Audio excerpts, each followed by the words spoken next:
Hey, what's up, guys? Welcome to Coffee and Kalashnikovs for March 1st, 2022.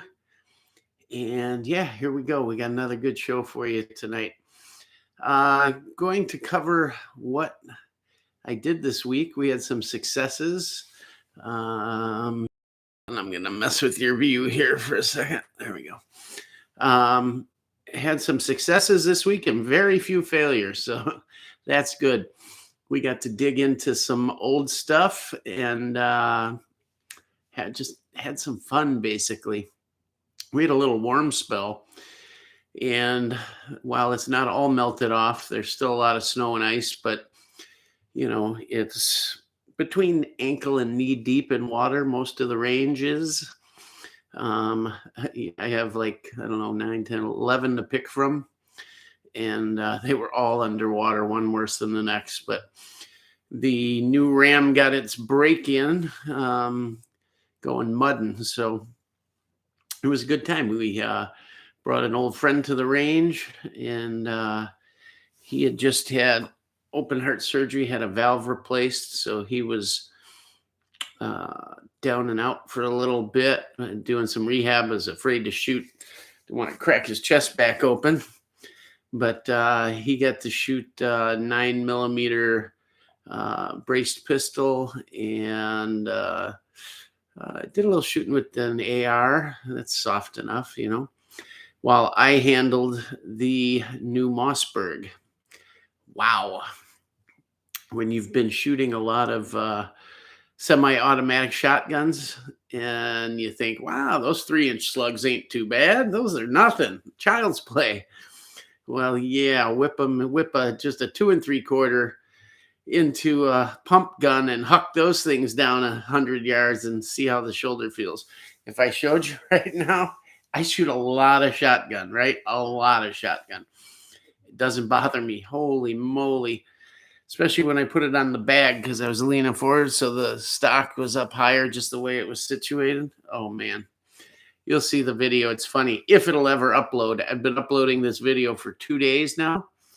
And for whatever reason, my Skylink or Starlink or whatever Elon Musk's great invention is here, my upload speed is just crawling. And usually it's lightning.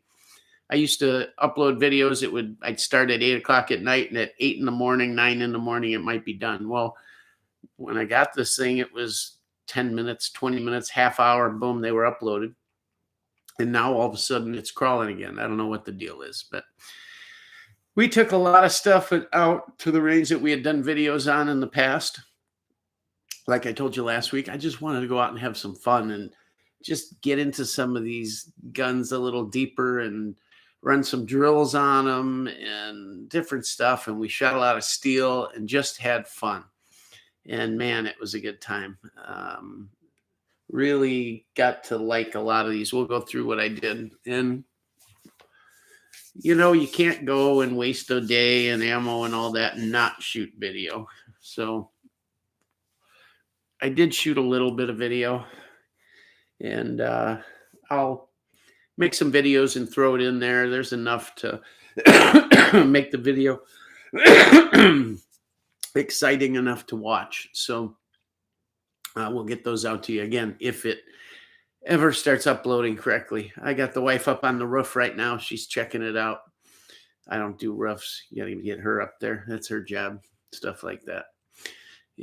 I'm just a little old for that kind of stuff. So I told her, listen, you want to eat tonight? You get up there. Just kidding. As I'm sure you know.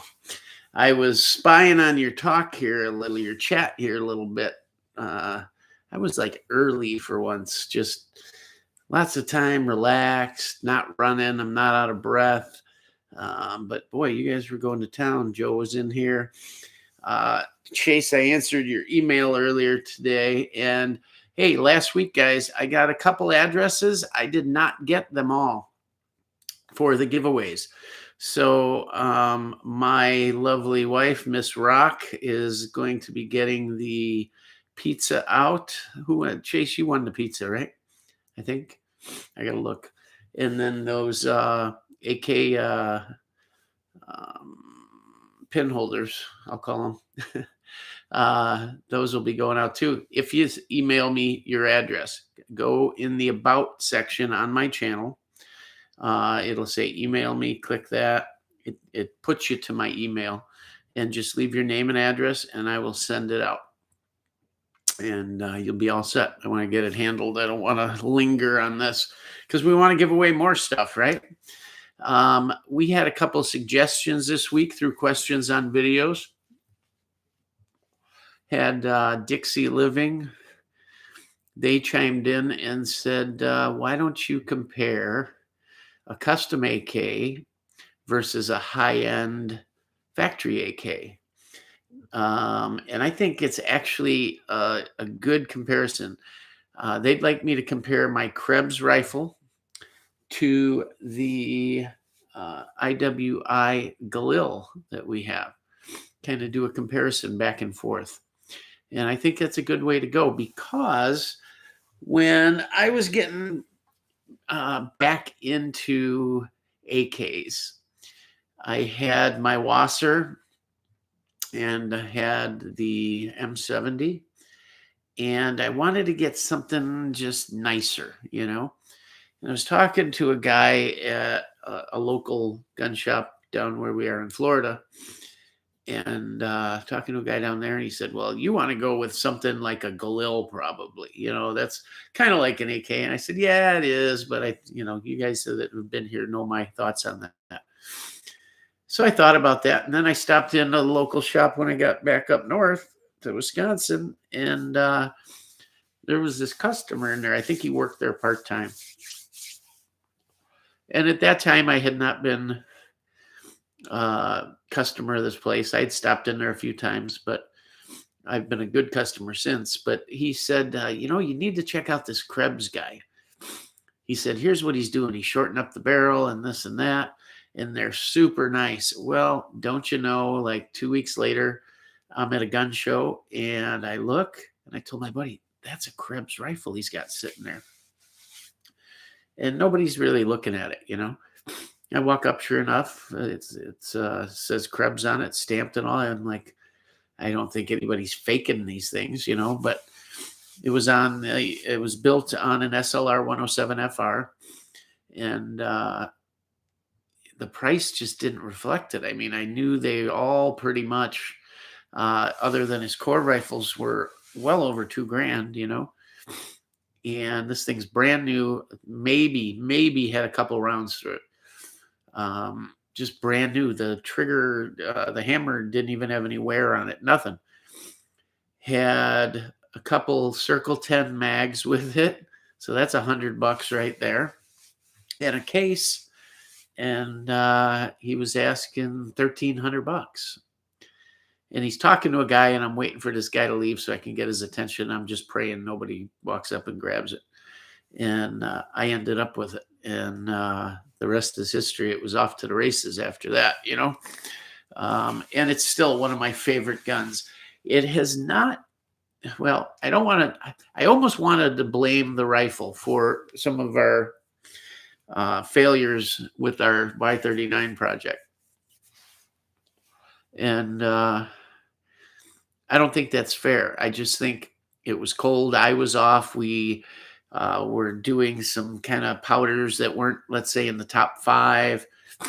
I was jumping all over the place with bullets and all kinds of stuff. So now that we're more dialed in on it, and I've got more news on that, some good news, I'm going to go back to that rifle a little bit, and we're going to see, because it's always shot so well. I can't believe that it's all of a sudden gotten less accurate. You know what I mean? Anyhow,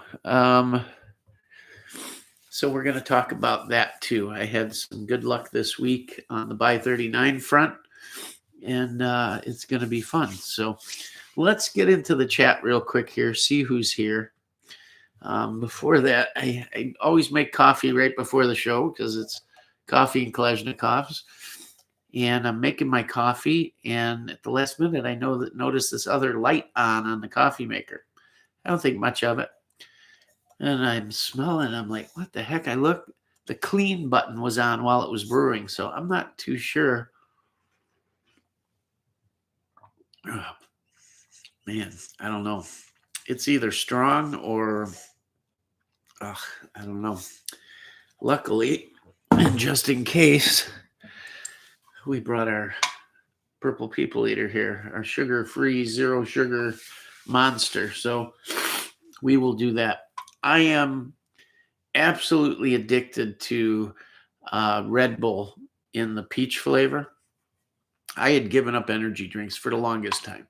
And yeah, don't start preaching. I know they're not the greatest thing for you, right? But I used to drink when we were racing because, Monster would come around, Red Bull, they'd drop off cases. We had one of those rolling coolers by the motorhome, and people could come by and get free ones. And the under cabinets in the motorhome were filled with this stuff all the time, all different flavors. And I drank Red Bull for the longest time when we had that. And then I'd drink 6 or 8 of these a day. And it was crazy. I quit drinking them completely. But that peach, oh my God. I can just guzzle those things down. I don't care if it's 2 in the morning, just get going. And I hate sugar free. I'm trying to get rid of sugar. I don't use it in my coffee, nothing. But these, I don't drink a lot of pop, but I love these things. And my cousin told me about this zero sugar. I thought, it's going to taste like crap. This is really, really good. So we're digging these. However, that peach, oh man, got to try it. Let's see who's in. So Joe's here. Chase Kelly's here. Who else? They were just bantering between themselves here a little bit. We don't have a lot of folks in here yet, but we're going to get into some good AK stuff. We're going to talk about our Ruger little 9mm pistol, braced pistol. We're going to talk about our IWI Tavor X95 that we took out this week. We're going to talk about our Aero Precision DMR build. Man, that I got that thing dialed in, guys. It was a good week. I don't know if it warmed up and your boy here was just on the money or what, but God, this thing, unreal. I loaded a bunch of 9mm. I loaded 400 rounds of 9 last night. Loaded a crap load of 5.56. I even loaded some 45 Colt. Got up the dies and cranked up some serious, like buffalo bore 45 rounds for the Henry. We're going to get that thing. I had some screaming loads I developed for deer season this year, and I cranked them up even more. We're going to go show you that thing. When that thing hits, holy cow, it's a whack. 250 grains barreling down on you. God knows how many feet per second, but it's moving. Let me tell you, that's a fun rifle. So we're going to go through a lot of stuff. Yeah, we had a good time this week. I even broke out the Sam 5, and I got the salmon furniture on it and the Bulgarian Bakelite front end, the foregrip and all. And I'm thinking, God, that gun would look so good with a Bakelite mag. And of course, I don't have any Bakelite mags for 5.56. So I'm thinking about doing a faux Bakelite mag for that thing. It'll look so good. Otherwise, I'm going to transfer that furniture over to the Sam 7 fixed stock just because, have to, I guess. I think that's the way to go. And then we will take that Sam 5 and get the AR furniture, not AR, but their model, their today's AK that they build with the black polymer. It's a different stock, different foregrip and stuff, and grip, and we'll do that with it. So just want to make it in a military theme with the right stuff. But God, I love Bakelite, and it looks so good on there. So we'll do that. I almost took, and I should have, our Sam 7 44K pistol.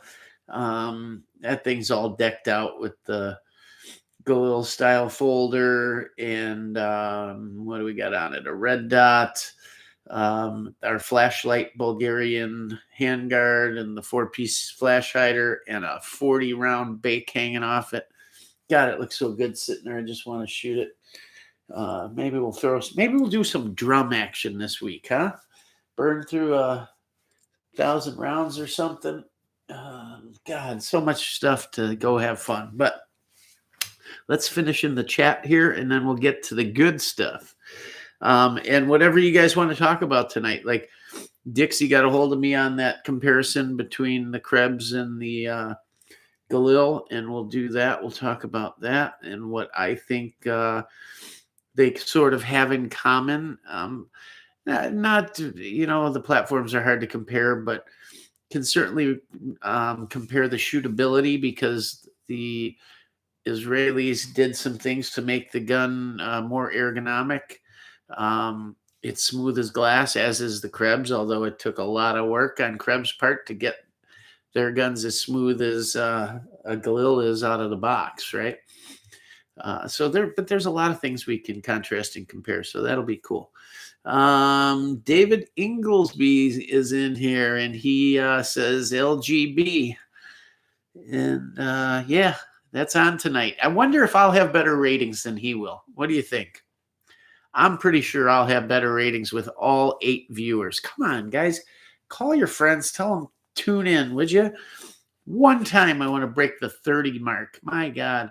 I remember watching 2A EDU back in the day when I was one of the original guys, and there was 20 of us. And, it was there a long time, and then 30, and then 50, and then 100. And now look at it. It's crazy. I know. He covers 2A stuff. He does way more research and prepping for a show. Me, I do it off the cuff and boom. But 2 different styles of shows. But man, I wouldn't think I'm that boring. I better outdo the previous vice president, that's for sure. God, I would hope I'm more entertaining. Well, he's kind of entertaining just because something's going to screw up, right? But then again, that used to be this show too, when my cameras would go down and the internet would go out. Remember those days, guys? For some of you that were around, when you'd lose me in my stream, I had to restart the stream 6 times a night, and you'd be watching me,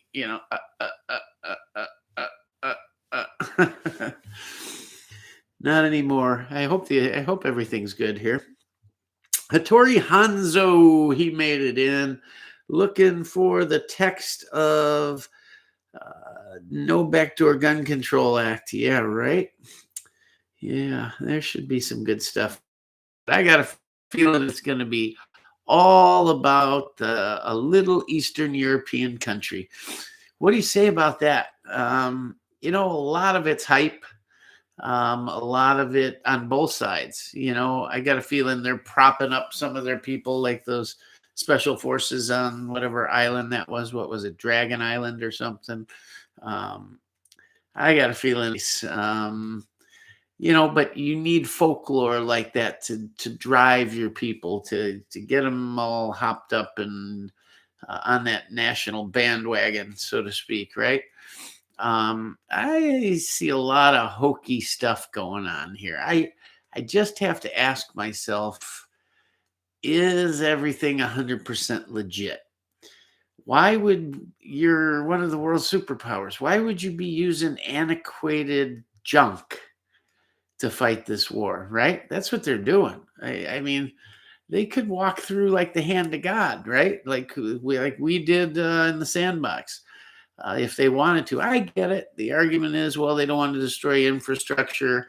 They certainly don't care about civilians. I mean, that doesn't mean anything to them.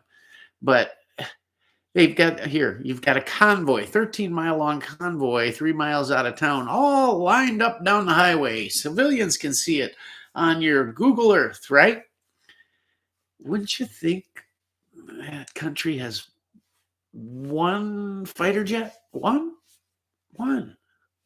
How long would it take to take out the whole first 3 miles of it? Maybe block the highway, it'd be over. Why would you line up 17-mile long convoy on a highway and just sit there for a few days, camp out, roast some hot dogs, have a good time, have a little borscht, Maybe they're breaking out the beluga on some crackers or something. I don't know. Talking about the good old days in Siberia before the country got so liberal. I don't know why would that. It doesn't make sense, guys. None of it. It's like it's all a show. And when our illustrious previous vice president came on, the first day or two of it, I remember him saying one of the first things before there were any questions or anything was, now the American people, this is going to cost, and everybody's going to have to tighten their belt because we're going to have to pay for the. Wait a second, pay for what? What are we doing? What does this way over there have anything to do with us, our economy, our this? You're buying oil from them. That hasn't stopped. So, okay, prices are going higher. What? No, this to me is a setup for just another piece. I don't know how it all fits, and I don't know the end game, but it seems to me that it's just not right. For any of you that have been in the military, think of that situation, especially if you were in Iraq, Afghanistan. Think about it. They weren't firing that kind of crap, but Russia is. Think about the things you're seeing. These ancient trucks all blown up and this, and it's like a movie set. It really is. I'm not saying it is. It just, none of it fits. It doesn't fit. If the glove don't fit, you can't convict. Think about it. Check it out. Think about you see the same two pictures over and over, the same missile hitting. They talked about some guy came into the city and he put some marker, beeper, tracking device on some building, right? Hello, Mr. Airplane. This is where you need to shoot your missile and hit, right? That's antiquated. Why would they need that? Why would they do that? Why would they risk it? Why would they risk sending someone to put that on there? You don't need that. They're changing street signs, right? To confuse the Russians. There's a thing called GPS. This isn't World War II. You don't have the arrows pointing, 700 miles to Seoul, and none of it makes sense. It's retarded. You can see through it like nothing. I don't get it. What do you guys think? Tell me if I'm nuts. I don't know. Doesn't make sense. It's like the media is making a lot of it up, maybe. Just my opinion. And they're so ignorant as to how war works and the tools that are used in it that they're coming up with, hey, I saw this in a movie once. I don't know. You tell me. Or maybe I'm just way off base. I don't know. Let's see who's it. Man, I got to catch up quick. All right, enough of me babbling. Anybody got anything interesting? Loretta's in here. David Inglesby. We said true American Loretta. There she is. What's up, girl? Good to have you here. 762. I love that screen name. That is awesome. He says, yo, and Texas Bullet says, what up, fellas? We're what's up. Couldn't find your email for the AK pin holder. Go to my channel, Rockford Ordnance Channel, and there's tabs like videos, this, that. There's an about, and then it says email. Once you open that, it'll say email Rockford Ordnance.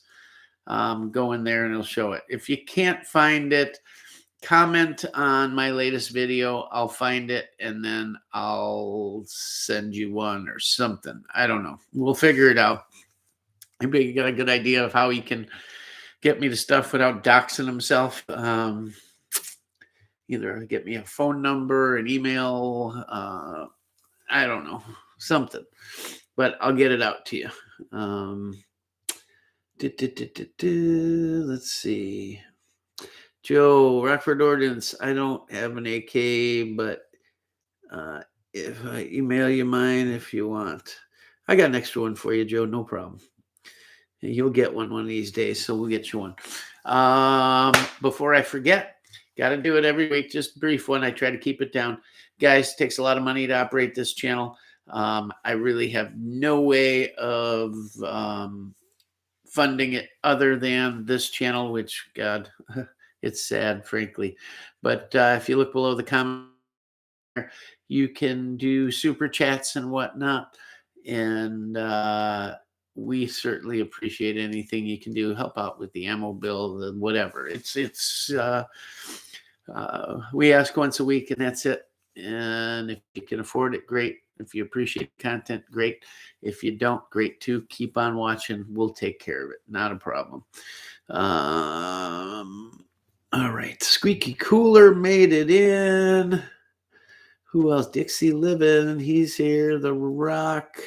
Evening, everybody. Who else? Chase. So thanks, Rock. I'm going to pick up the Z-Pap and Maple tomorrow. So he did get he sent me an email and he said, we'll talk tonight about what Z-Pap should he get. He's going to be getting a Z-Pap. You had an AK, right, in the past, or no? I don't know. He said he hasn't had one, but he's been here since the beginning, So he's going to get one. And the Z-Pap is a good way to go. A lot of guys right now are saying, man, go with a Polish one. There's a lot of choices for the Polish, and it's a nice gun. But there's been so much talk pounding the Yugo guns lately, which they always had problems with these. And I'm listening to it, and there's one guy in there who I recognize the screen name from over on AK Files.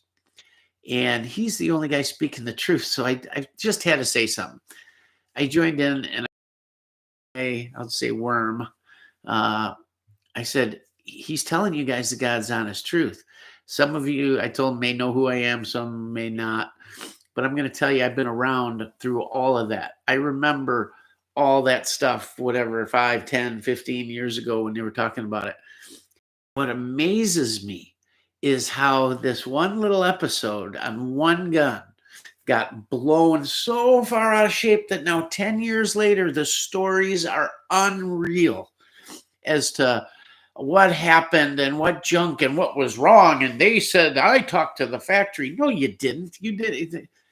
And it's Century's fault. What did Century have to do with it? They were the importer. They had nothing to do with anything, especially on a pistol, because it's no 922R compliant. So Century didn't do a goddamn thing to it. They just brought it in. And it's just amazing to listen to these stories. And of course, the self-proclaimed experts over there that that think they talk like they were there and they know, and I know this and I know that. You don't know anything. So Rob had somewhere along the line, this was even after, Rob had a video doing an NPAP. And at the rear of the NPAP, where the rear trunnion is, they have the little button to hold the dust cover on. And the hole in the receiver is really close to one of the rivets. And then the other lower rivet is there, and they're all kind of lined up. So if there's just not a lot of metal there, and his crack between the rivet and that's all that happened. Well, it went from a rivet crack to soft receivers and buttery soft trunnions. And it's a commercial gun, so it's made for the US, and it's junk, and it's not proven. They said the M70 is not a proven weapon. I mean, I was dying. I was just dying. I'm like, are you kidding me? The M70, literally, Zastava, they produce their full auto guns, their semi guns, their American guns, their this, their that, all on the same line. It's a government-owned plate. Well, at some point, or a government facility that builds all these weapons for the governments, for the armies, for armies of the world. Between Iraq, Afghanistan, all the countries that have fielded the M70 platform over the years in so many different variants, by far, it is the world's most battle-used, most proven AK platform on the planet, more so than the Russian, more so than the Chinese. There have been more of them used on a battlefield than anything else. and they're going to sit there and say that the trunnions are buttery soft, and oh, they had a batch of soft receivers, they knew about it, and guns were blowing up all over the place, and just ridiculous. So I went in and I said, guys, here's the story. This is what happened. It was one gun. Could there have been one or two more? Sure, maybe. But out of the tens of thousands, if not hundreds of thousands. And then of course, Battlefield Las Vegas. They were the worst guns they ever had, and they didn't last. Well, what they didn't tell you is it probably made God knows what 40,000 rounds instead of 60, or 80,000 instead of 100. They don't give you exact numbers. And let's face it, it's like a rental car, right? Every idiot and their brother are just blazing away with a drum or whatever. It's never fired on semi. It's run mag after mag after mag, person after person after person. Are they taken care of? Who's taking care of them? Yeah, they have armors. I know. I can only imagine what armors in that situation look like. But just craziness. So I went in, I wrote this long dissertation about it all. And then the guys, it's not a ZPAP. It was an NPAP. Listen, pal, your ZPAP Gen 1 is an NPAP. They just had to change the name because the importer changed. The NPAP was registered to Century. That's not a Zastava name, either is ZPAP. Well, it may be now because Zastava USA is part of it. But they were the same gun. Gen 1 ZPAP was the exact same gun as an NPAP. They changed nothing. Zero. I'll tell you what was a problem back there, and if you guys have NPAPs and you want to look, take your NPAP down and take the recoil assembly out of it, the spring and rod, and compare it. You usually can compare it even when it's attached to the rod. But if you can pull the spring off, take one out of another Yugo rifle, preferably, or any AK rifle. Lay the spring side by side. There were a ton of NPAPs out there where the springs were about an inch long. It actually affected how the dust cover locked and everything.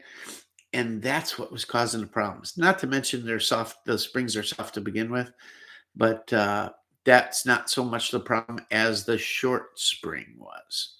Guess who figured that out? Maybe there were some other guys, but when I found it out and I put it out there, I hadn't heard it anywhere, and I read everything there was to read. It was in short, but I couldn't understand why the button was doing just a little wonky. I'm like, why is this? And I had another M70 there. I pulled them out, and I'm like, aha.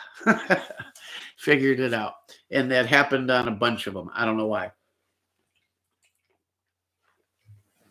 Anyhow, enough rant on that. Anyways, so, boy, that's a long way to go to get all the way back to Chase buying a ZPAP. So he emails me, he says, what ZPAP should I get? And I'm thinking, what does he mean with ZPAP to get? There's one ZPAP. I mean, rifle. Oh, he must mean furniture and stuff. So I just wrote, I'm only going to say one thing. Got wood? That's a question mark. So he got it. Maple wood, I guess, right? Yeah, get the maple. I think I don't like that. What do you call it? Walnut. I just don't like it on there. I like the original beech or whatever. I think it was beech they used. That was always good looking with some nice oil on it. But that maple's really nice, and why not? Although I do hate the grip on the ZPAPs. That wooden grip is just that far above a broom handle, I was actually thinking about taking it off and carving it and checkering it myself. Do a checker job on a hand cut checkering and form it myself. And then I thought, for what? That's a lot of work for nothing. Although you guys might enjoy seeing it, but I don't know. I'll probably just put an original military grip on it. I like those, and they look good, and it'll look good with the walnut, and we'll go from there. I brought out when I was talking in the Buy 39 project about the Zastava side mount, the scope mount for that rifle. They have a branded Zastava side mount rail, and I put a 1x6 on it. And I told you how it doesn't slide as far forward as the RS Regulate. I'm wondering if any of you guys got a hold of one of those, and if you notice that it meets up at the back of it and doesn't go any further. No, um, military ones do. Those, if I bet you guys have never even seen one. I ran across one somewhere. RS Regulates do. All of them, all the other ones do, except that one. And I could mill out the piece on it, slide it more forward, where it would get more of a bite and be far enough forward. But you can't put a scope on that rifle in the proper position with the factory's Zastava mount. It's just not right. So I just wonder if anybody else ran into that. So Chase is getting his ZPAP. I'm happy to see that. I can't wait to hear his report on it. Such a nice rifle. And if you were used to other AKs, like AKMs with the thin receivers and all, until you shoot one of these, you don't know what I'm talking about. But AKMs just feel so thin and clanky, like literally clank, clank. You hear the thin dust cover and everything. And when you shoot a Yugo, heavy dust cover, heavy receiver, heavy barrel, bulged trunnions, it's just, it feels so much more quality. And when those guns smooth out on their own, man, do they smooth out. So nice. Just, God, my original M70 underfolder. That's why I love that gun so much. I got to bring that out. I used to shoot it so much, and it's just fallen by the wayside. That's why I shoot my NPAP. That's my gun that's always with me. It's always works. It's always on. It's always in the car, so I can go to ranges, whip it out, and boom. And the gun just shoots, man. And the M70 is the same way. You just can't put optics or nothing on it because no side rail with the underfolder. But with iron sights, that gun is so much fun. And I got to do it again, get it out there. So Chase said thanks. He's getting the ZPAP tomorrow. Yeah, you going right to the range? I hope you're going right to the range. Speaking of Krebs, says 762. You check out the new handguard tool he's offering. What tool? I know there's a brush for when his handguards are fixed. I have not seen the tool. I don't know which one you're talking about. I'm going to get over there, though, one of these days. Now I've got more time on Saturdays, so I'm going to get over there. Hattori Hanzo, Monster Pacific Punch is running through my veins. If I quit drinking them, I cannot sleep. Your About section only has links to Facebook, Patreon, and Instagram. I don't do social media. Where can I find your email? Here, just send it to ROCKFORDORDNANCE@gmail.com. However, do this. When I made the channel, my son was helping me do it. And when he made the email address, he didn't do ordinance. He did ordinance, like a city ordinance. And while I own both emails, I have both email addresses, everybody emails ordinance like the city ordinance. So there's just an I in there. Email it to that, ROCKFORDORDNANCE@gmail.com, and I'll get it. Okay? No big deal. I don't know why I didn't do that to begin with. Easier. Let's see. David Inglesby. Oh, that was that. Okay. Joe drinks a lot of energy drinks. Coffee upsets my dad as a feeding tube. True American Loretta, I'm here listening. Rockford, hey, sorry, internet acting up. No problem.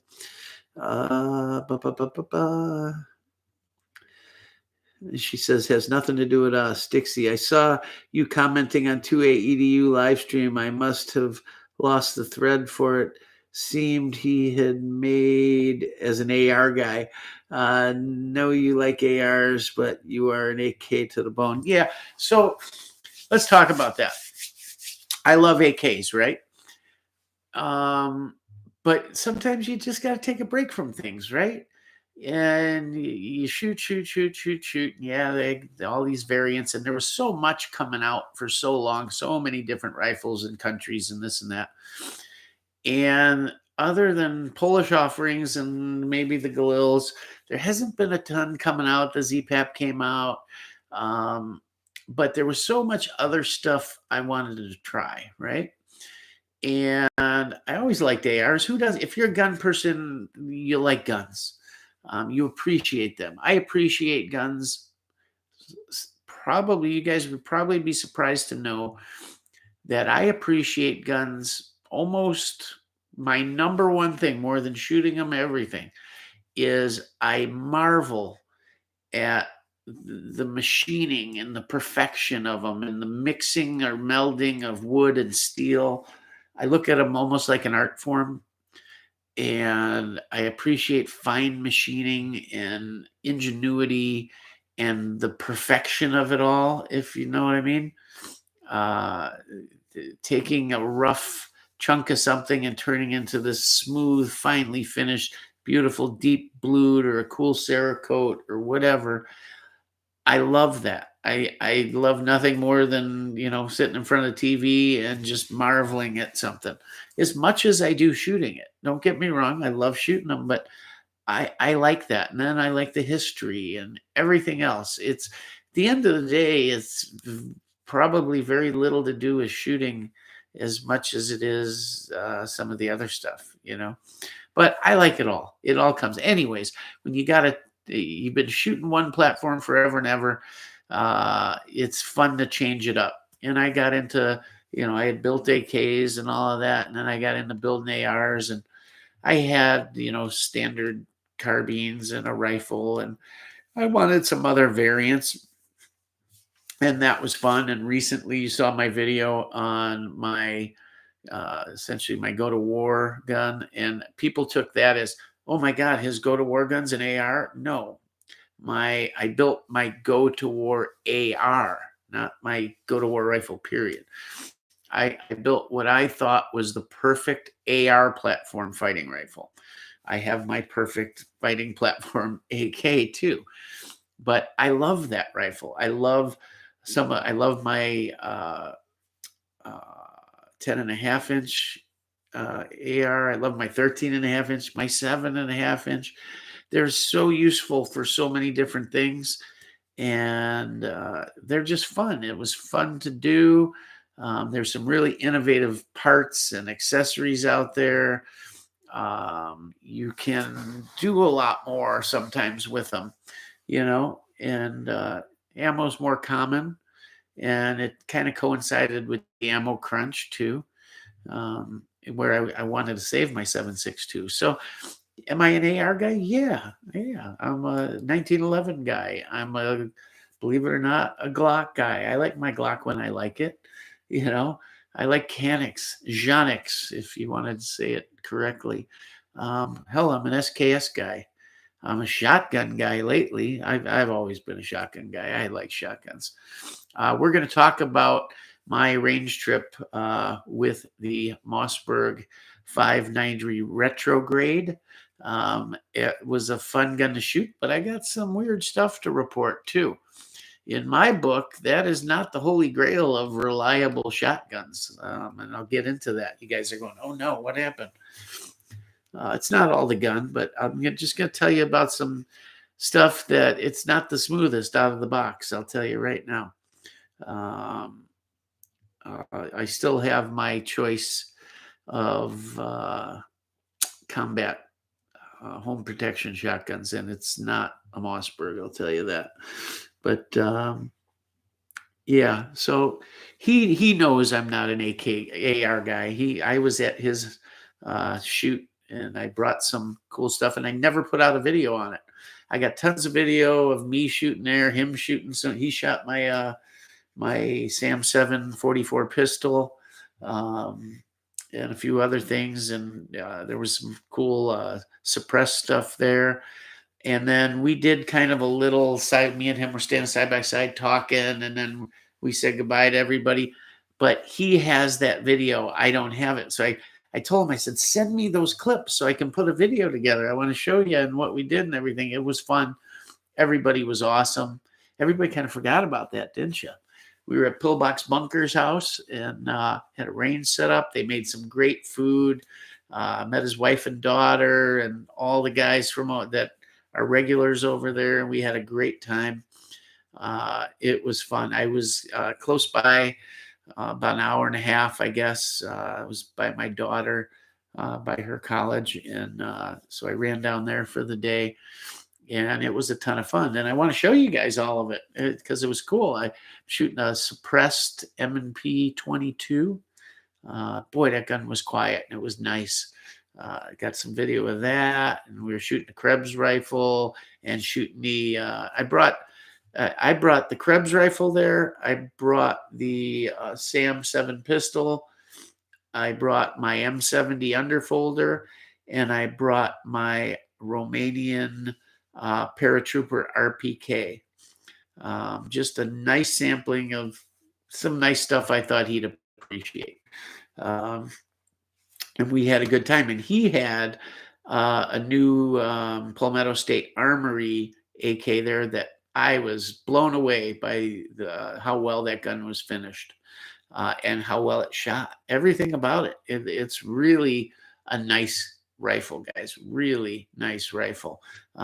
If that's the direction you want to go, or it's maybe more affordable to you, do not be afraid to do it. Really nice. Really nice. Let's see. I'm trying to get down through. Been seeing lots of AKs on Ukraine footage, trying to look closely and see what I am too. And there's never a long enough shot or a clear shot to see what's what, right? I probably a bunch of you guys are doing that, and I have not been able to see it. Joe says it's been a setup from the get-go on this. People are being shown what they are wanted to see. Yes, I believe so. David Inglesby with the super chat, $10. Thank you, David. I appreciate it, man. That's awesome. Hey, it seems like a little bit sometimes, but every bit of it helps. And trust me, it goes right back into the channel. You know, when I could get AK ammo for $3.99 a box, or $169 a thousand. No big deal, man. It was on me, babe, all day long. But now that it's 400, 500, and all these other platforms we got into, this is a huge losing proposition. And the time and effort and the fun it takes away, and the time it takes away from my wife. We could be spending tonight together, and I'm down here, and she's good with it. She really is. She wasn't at first, and now she is. She came up with the idea on the giveaways for the pizza and stuff. She's got really kind of into it. She's coming up with some other good stuff, and she's the one who'll be sending the stuff out tomorrow. So don't think I forgot about you guys. It's coming. So, and she'll have some other good ones. She's a good lady, let me tell you. She has to be to put up with me, because I was a handful. Let me tell you, this is the new and improved, mellow, nicer, not a jackass. New and improved rock. How's that sound? To put up with me back in the day, boy, you had something special, let me tell you. Because anybody else would have dropped me on my ear 28 years ago. That's for sure. All right, I want to get through these squeaky coolers here. Who else? Tori Hanzo, aside from nukes and making AKs, Russia is antiquated. They could not best Georgia and Chechnya. Their tanks are running out of fuel. How is their supply line shot when they're 30 miles from their own damn border and Belarus is part of them, essentially? Why do you got to bring in Belarus? None of it makes sense. Are they that shot? Have we been afraid of this toothless monster for all these years? I know they had problems when the Soviet Union broke up. They were broke, all of that. There was talk about them putting things into mothballs, or not even putting it into mothballs. It sat there and rusted. They sold off all kinds of stuff. But come on, that's a long time ago. I still, they got nukes, they've got uh, fighter jets, they've got missile batteries, all this stuff, but they're using antiquated stuff. But none of it makes sense. And they also conscript a lot of troops, says Hattori. That's true. And, they view most of these countries and people as their countrymen. And that's like saying, hey, we're going to gather a bunch of guys from Wisconsin here, and we're going to head down to Georgia, and we're going to show those guys what they need to do. We're going to put them in their place. Would we do that? Hell no, we wouldn't do that. So, yeah, maybe. Who knows? Dixie says, Sun Tzu says, appear weak when you are strong. Putin is a serious man. He has a plan. Hell, son, Russians don't take crap without a plan. Yeah, God, they screw you up so much you don't know what to think, right? You think you know, and then you start second guessing yourself. I had a thought on the whole thing.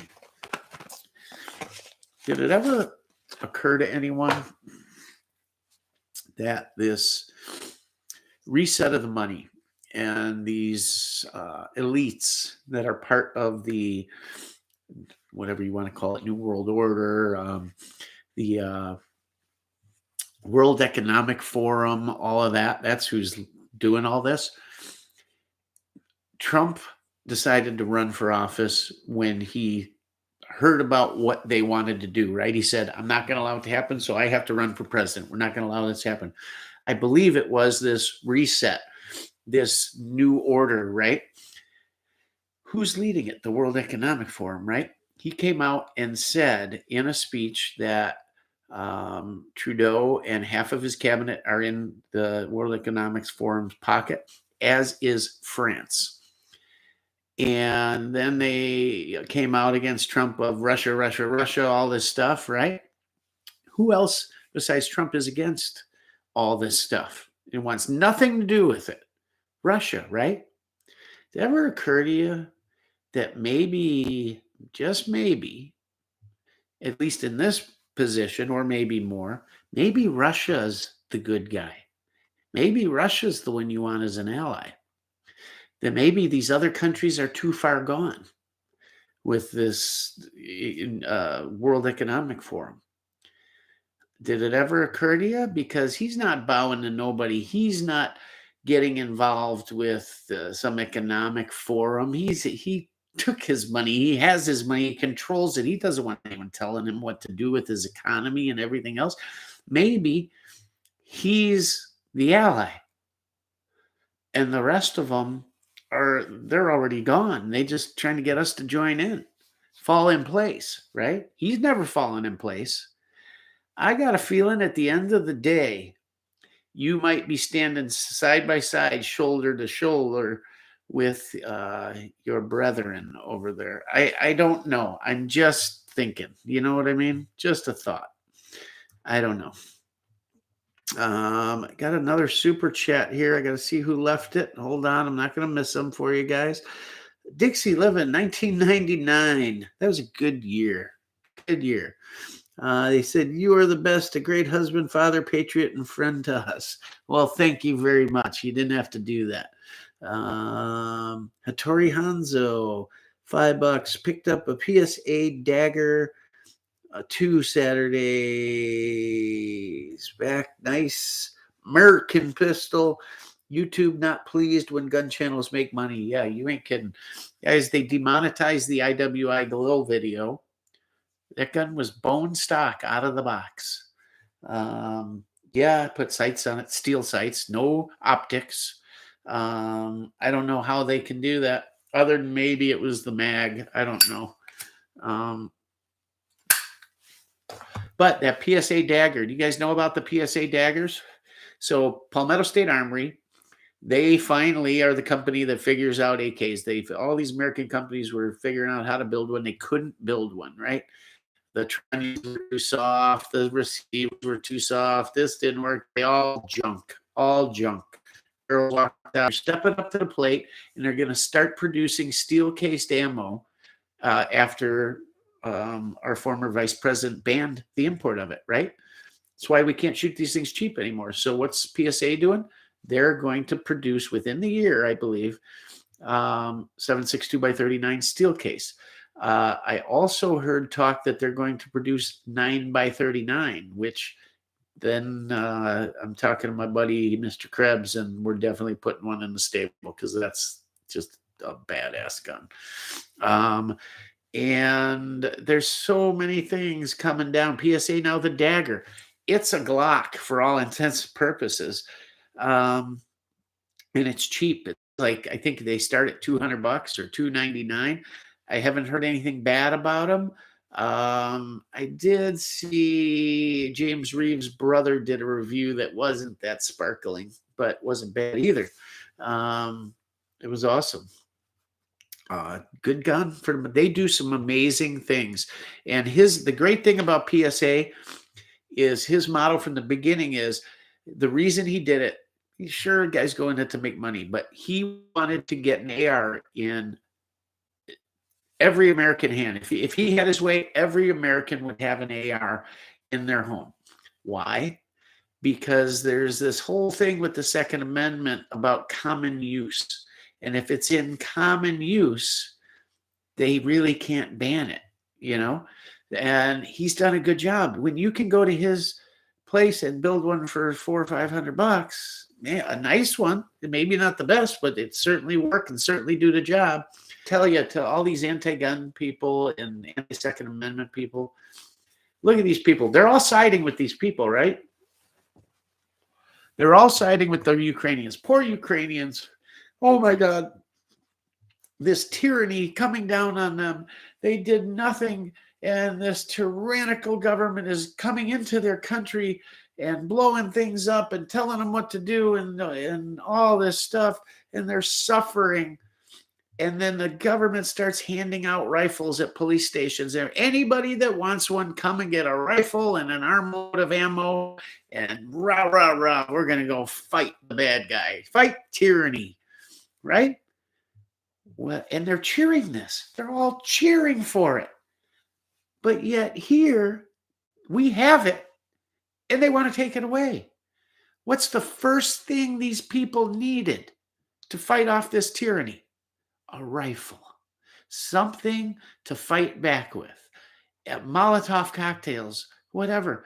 But they're cheering that these people are getting rifles and they're so brave and they're going to fight. You have people that every day of their lives are strong enough and have the courage of mind that want to uphold everything this country has to offer and are willing to do it, to give their life, both military and civilians, but they don't want you to have it. The criminals, don't prosecute them. It makes no sense. It makes no sense. But then again, who's saying it? It all goes back to that. But what a great argument to make against some Second Amendment, anti-Second Amendment people, huh? You're cheering that they're giving them rifles, but you want to take them away from the people that bought them themselves to do exactly what those people are doing, should that occur.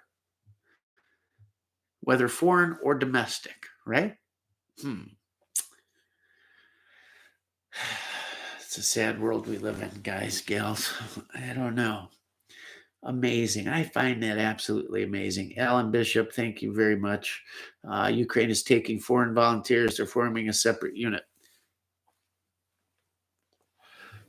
If I did not have a wife, I'd have no problem heading right over and helping them out. No problem. I've thought about that many times. It's a shame you get old. It really is. Yeah. It's freedom, guys. Once people have a taste of it, they were under USSR rules forever, and they had a taste of it, and none of them are going back. Listen to them. There was one guy they had on, they interviewed him. He says, I don't know much about firearms. I don't know much about them, don't know how to use them, but I have a kitchen knife. He literally said kitchen knife. And in the translation, the guy that translated said, I got as close as I could. He said that this is this older man, late 40s to late 50s, somewhere in there. He said, but should those Russian pigs step foot in my country, I will slice their throat with my kitchen knife. That's what he said. That's their resolve, guys, gals. That's their resolve. Think about it. You're not fighting in some foreign land. You're not fighting for another belief or another country or helping someone out. This is your home. Everything you know. How are people going to fight? How are they going to feel? If someone landed on our shores, look at what 9/11 did. Now imagine boots on the ground here, come up through Mexico, down through Canada, drop in out of airplanes. What would this country do? I know what it would do. I know what the people I know and hang out with and relate to would do. I know what I would do. And I even think some of the people we see as having different values than us, perhaps, I think at the end of the day, even those people, it's your country, it's your home, it's where your kids live, it's where you and your wife want to grow old, right? And I even think those people still have that sense. It's funny what happens when someone attacks your beliefs, your religion, your way of life, your land. I got a lot of patriotism, a lot of pride in country. I love waving the flag on 4th of July, and I cry when I hear the Star Spangled Banner, and I tear up when I watch war movies sometimes, and it's just what I feel here.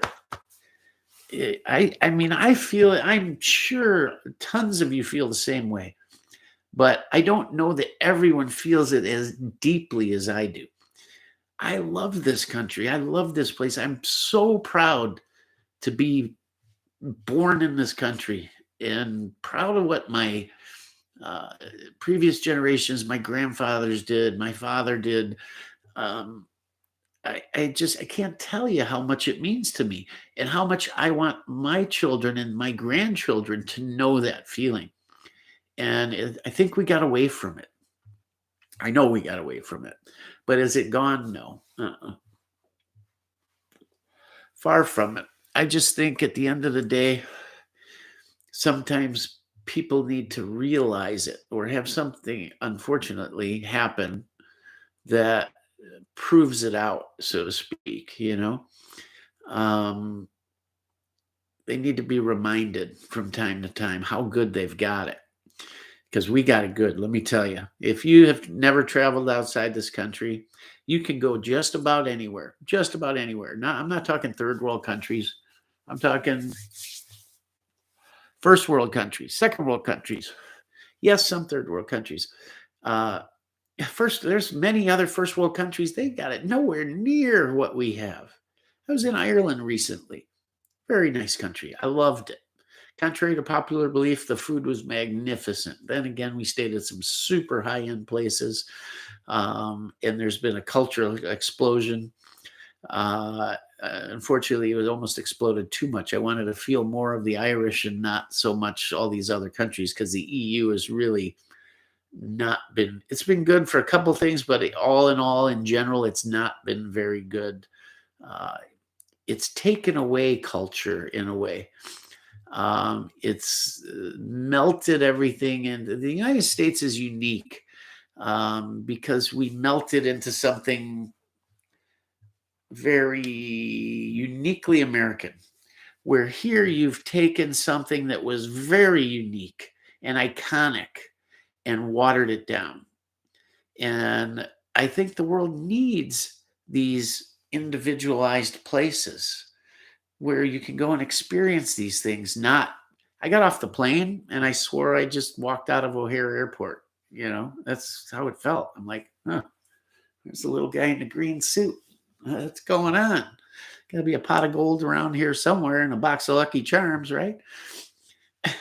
That's kind of how you felt. You're like, Where's the guy talking and the red beard and the taxi driver with the no, we had the same taxi drivers you have here. Imagine that. Oh, my friend, my good friend, quit pushing my leg. Yeah, when you got out into the country and when you got up north a little bit, yeah, you saw lots of that in little villages. But in um, Dublin, no, Belfast was cool. A lot of history to see there, stuff like that. But we need these individualized places. You go to Spain, why? You want to see Spain. You go to France, you want to see France and French people and French food. And you go to um, the Caribbean because you want that. You want the beaches and the food and the smells and the all these things, right? So when we start melding everything into one, it's, in my opinion, and it's not that I'm not talking about the people, I'm talking about the culture. And yes, the people are the culture, but you want that individual. And at the end of the day, I think that's how it should work. Places should be different. Not everybody should be the same. It's interesting, right? It's an interesting thought, but it doesn't mean everybody's not equal. They are in their own ways. That's all. Leave them alone. Let them do what they want to do. Just leave people alone. They want to literally move populations to equal this, or we need more manpower here for what? To extract natural resources and energy at the end of the day so the elite can make more money. That's what it's all about. At the end of the day, do some reading, guys, do some research. And one day it goes, ding, the light goes on, and it's all about that natural resources and how they can extract money out of that chunk of real estate. And what do they need to do it? People. Whether that's an up and coming country or a country that's already up here whose people don't want to do that anymore because we went from hunting gathering to manufacturing to information society, right? And that's the natural progression. So we shouldn't want to change those things, just let them evolve on their own, unnaturally.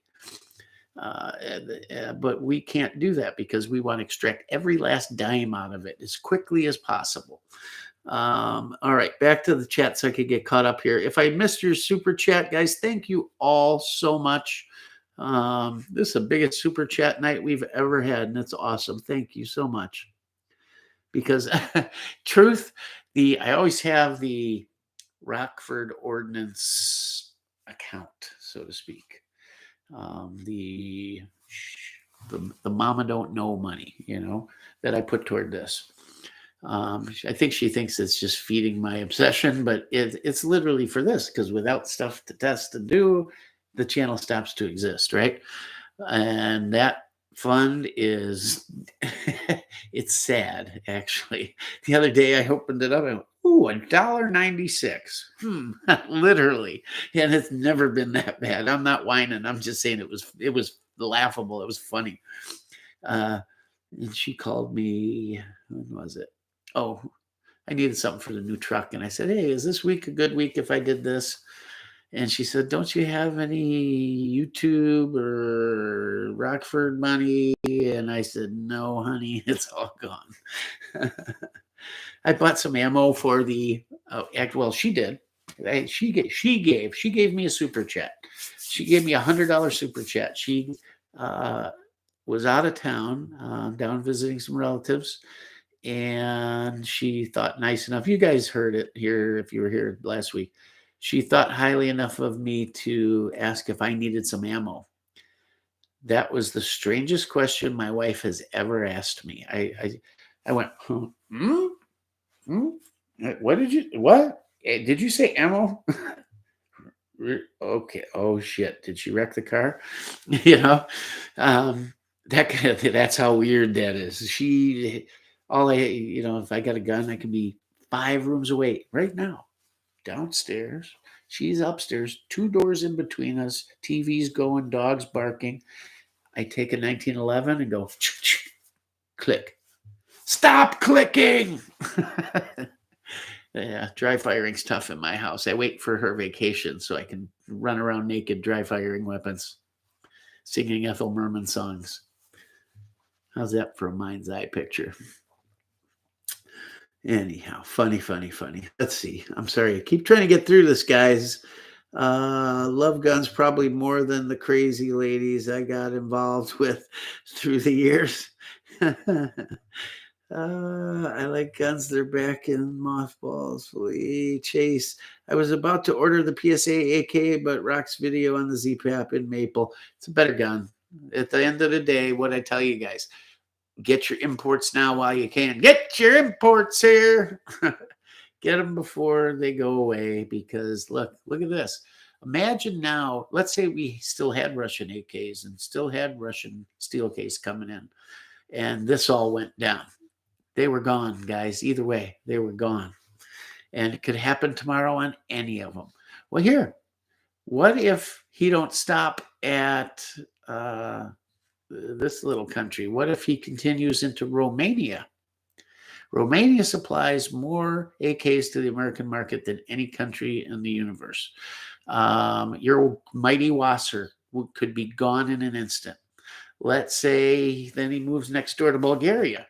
Oh, all your arsenals are gone. All your SAM 7s, SAM 5s, SLRs, gone. That takes out half the market at least, maybe more, maybe 60% of the AK market, gone if that happens, because they're not going to keep coming in. What if he takes them back? That would be, they can allow him in. What else is over there? What if he goes to Poland and the Polish ones disappear? What would be left then? Yugo guns, that's it. You better cancel that. You better get yourself an arsenal, a Romanian Wasser, and maybe a Polish Barrel real quick. Yeah, the last one to go will be Yugo. You'll be able to get those.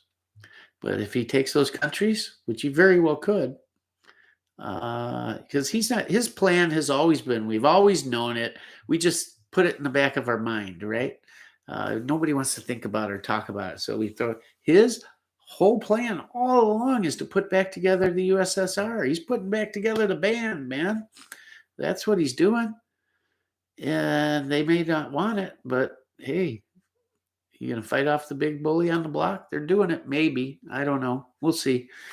But yeah, it can happen, guys. Get your imports when you can. Joe Morgan, imported guns, especially now, Chase, are a solid investment. Absolutely. The good news is the day that happens, I'm a man. I can retire. Yeah. No, I can't, because I won't sell them. Russians are good at fighting surgical wars. They've gotten their ass kicked in everything they've touched recently, from Afghanistan to Georgia to Chechnya to you name it. What I find interesting, which we're just seeing now, is how technology is affecting warfare. Cameras everywhere, social media, how it can turn the thoughts and minds of populations, and incredible. It's something you have to deal with, and that's psychological warfare stuff is right at the forefront of it, propaganda and misinformation and all of that. Very, very interesting to see how it all works out. I have a ZPAP pistol and a black ZPAP rifle and the Hogue tactical furniture, both excellent. Almost bought the 92 pistol when I bought the Galil. I had them both. I was looking at them, and I was shocked at the fit and finish on that gun. It was shit. It really was.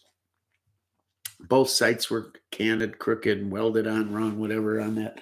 They put them on the dust cover. I get it, but it wasn't the Yugo guns I know. Let me tell you, I didn't want it. I was like, nah, forget it. I bought the Galil. Boy, am I happy I did. Do I want one? Yes, because I want an example of one. Let's see. God darn it, it just jumped on me. It keeps jumping when I try to. All of my research is pointing to Zastava as one of the best value. It is. and the Polish guns are too. But I'd take the Yugo's the better buy. And yay for American companies. PSA really stepped it up. They did. Alan Bishop, Julia, let's see. Just trying to find some stuff we haven't talked about here, guys. I have 2 Z-Paps as well. Solid rifles. Haven't had any issues. Never had an issue with not one of my. All worked right out of the box and keep working. The one gun's I'm pushing 10,000 rounds on it easily. I love America. I hate the people running it. Absolutely.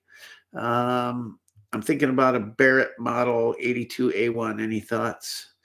Where the hell's Tommy Gun, by the way? He threw me a shot on one of my videos. Oh, on the 590 video. He says, oh, giving me crap, and here he is buying a new shotgun. I said, yeah, but you don't understand. I consider a business expense or a business investment. I said, what's your excuse? One gun to his 20. I love giving him crap. I love Tommy Gun. He's awesome. Let's see. Pesky and anyone a few rows deep behind the engine block. Yeah, I don't know what you guys were talking about. 50 cal in case you need to reach out and say hi on the next mountain. Yep. You know, one of these days I got to get that MP5. I got to go talk to her. I've been avoiding it, but I got to get this thing done. I love the grandmother who was handing out sunflower seeds to the Russian soldiers to put in their pockets so the flowers would bloom where the Russian soldiers fell. I didn't see that. That's awesome. I hope she was telling them that too. Here, boys, put these in your pockets or stick one in each ear. That way, either side you fall on, a flower comes up, right? That's awesome. Let's see. Damn it. It's jumped on me again. Here we are. About to buy 300 rounds of 50 BMG. You are?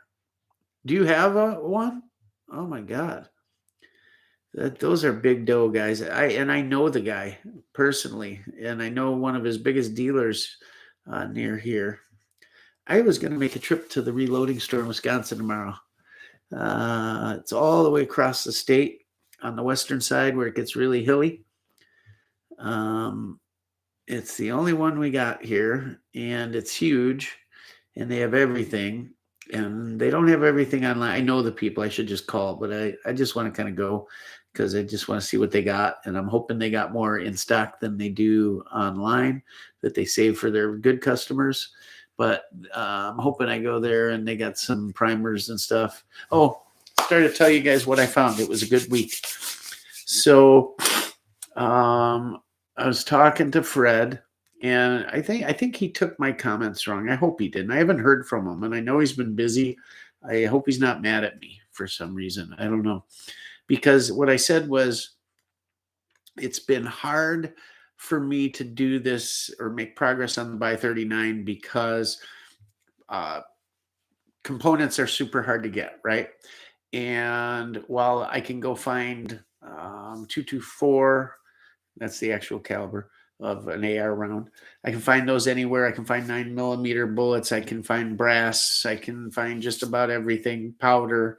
But when it comes to 7.62 by 39, they, even in good times, most places don't carry those bullets. They're 310 instead of 308 caliber, the 30 caliber, but they're 310 instead of 308.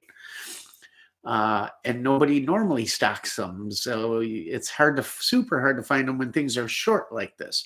I did come across a ton of the brass. I'm good there. I was shocked. I thought I had more, but I got to get my hands now on some more large rifle primers. I've got enough for the testing, but I didn't have the proper powders. I had, they list powders of what you can use.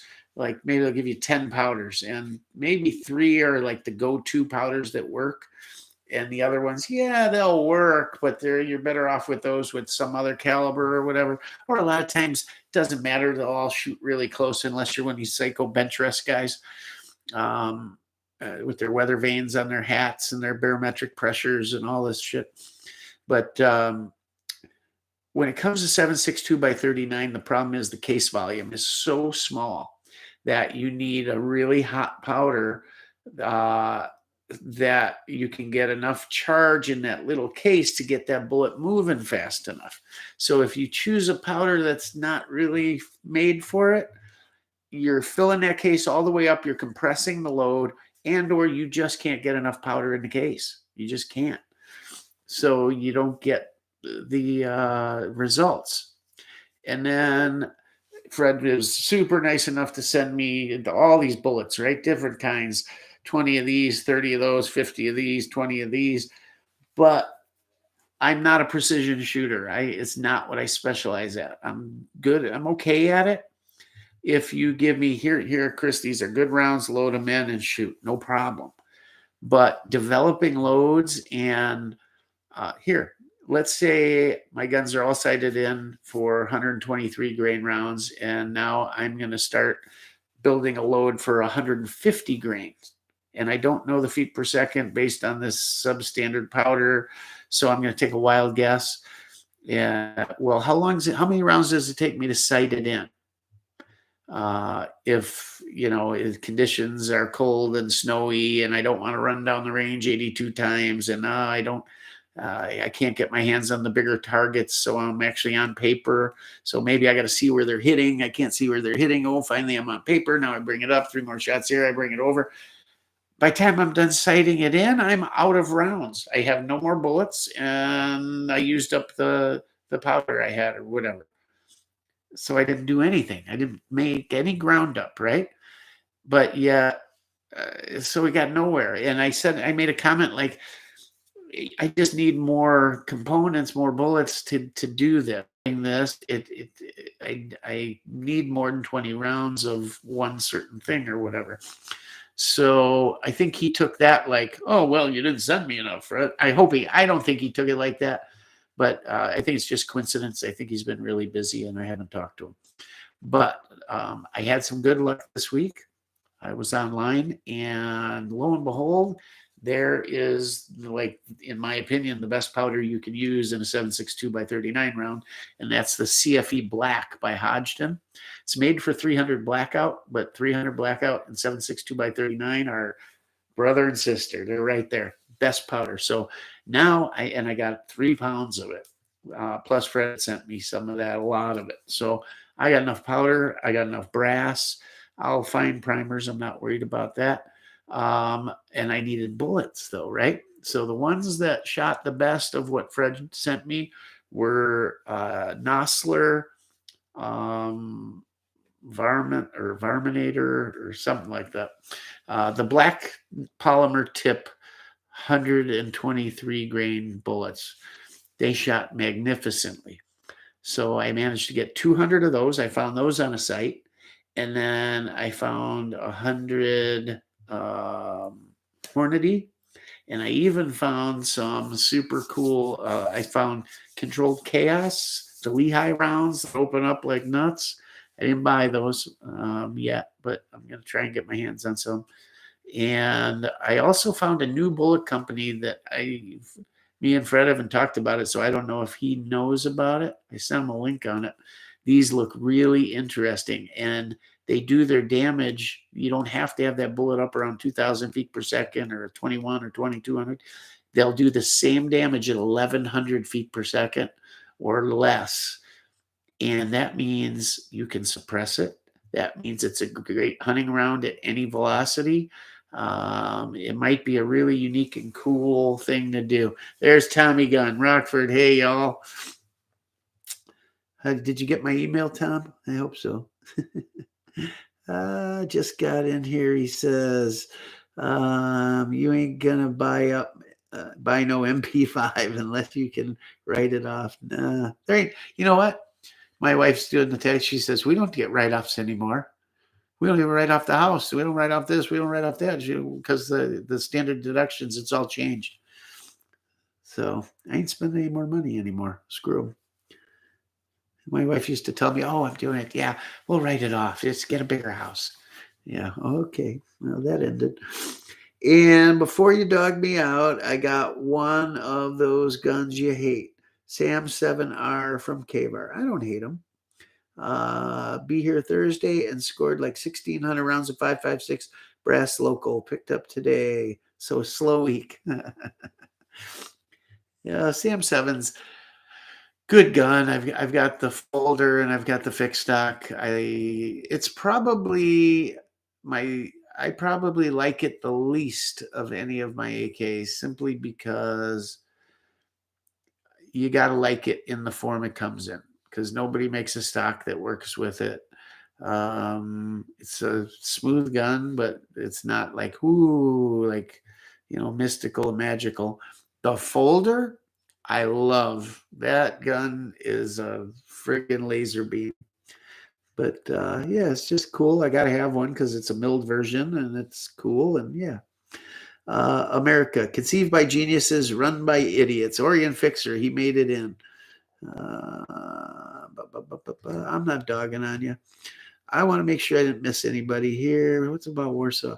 Just bought some bakes from my hookup in Warsaw, Roberta S. I need a hookup in Warsaw. Come on.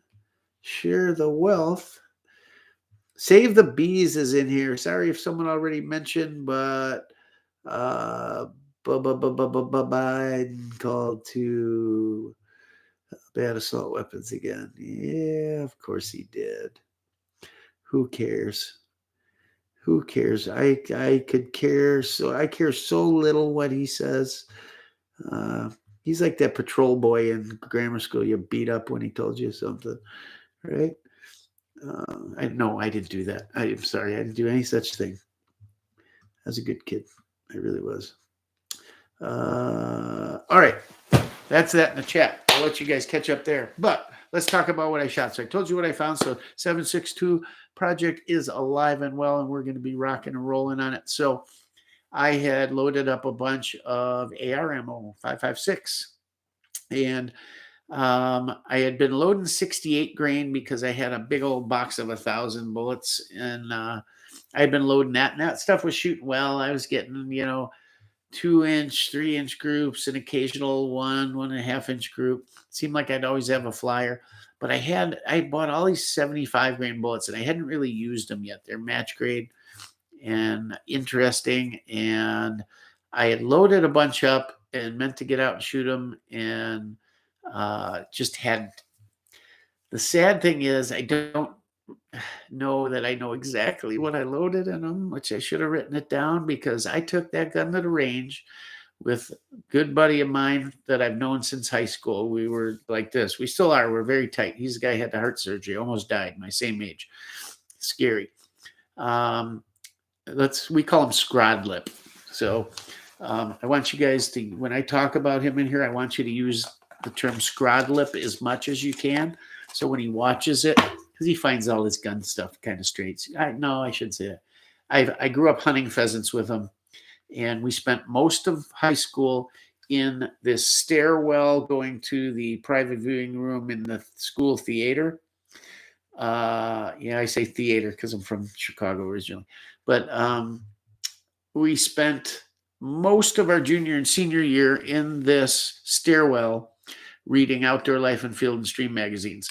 We read I'm not kidding you, we read every issue from like 1951 through the present day. Every issue, Field and Stream and Outdoor Life.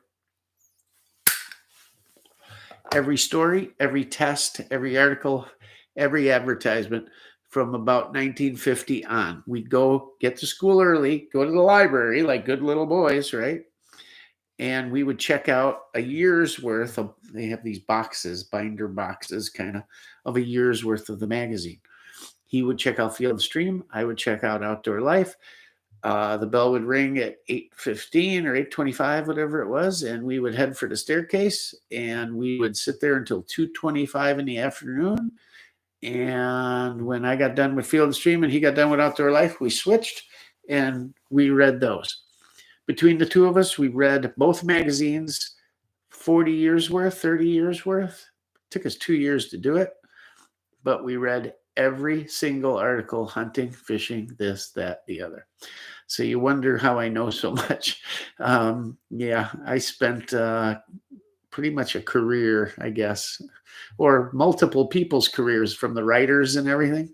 Imagine the amount of information I stuffed. Oh my God. I should have went in a different career, different field. I would have, Jesus, I certainly went in the wrong field. Never thought about that. I knew more than most of those people working for the magazine. Anyhow, that's what we did. So we've called him Scrodlip from back in the day. He's probably one of the best fishermen I know. He has a regular job, but he literally fishes something like 350 days a year. He's an expert. He's a pro. He doesn't do tournaments. He's not into that, but he could enter any tournament in the country and do extremely well, if not win it. He's got 4 boats, all different conditions, water, this, that. It's all he does. And unlike most people who go through fads with a hobby or something, that's all he's done forever in the 40 years I've known him. And everything, he even owned a fish store. He sold fish to eat,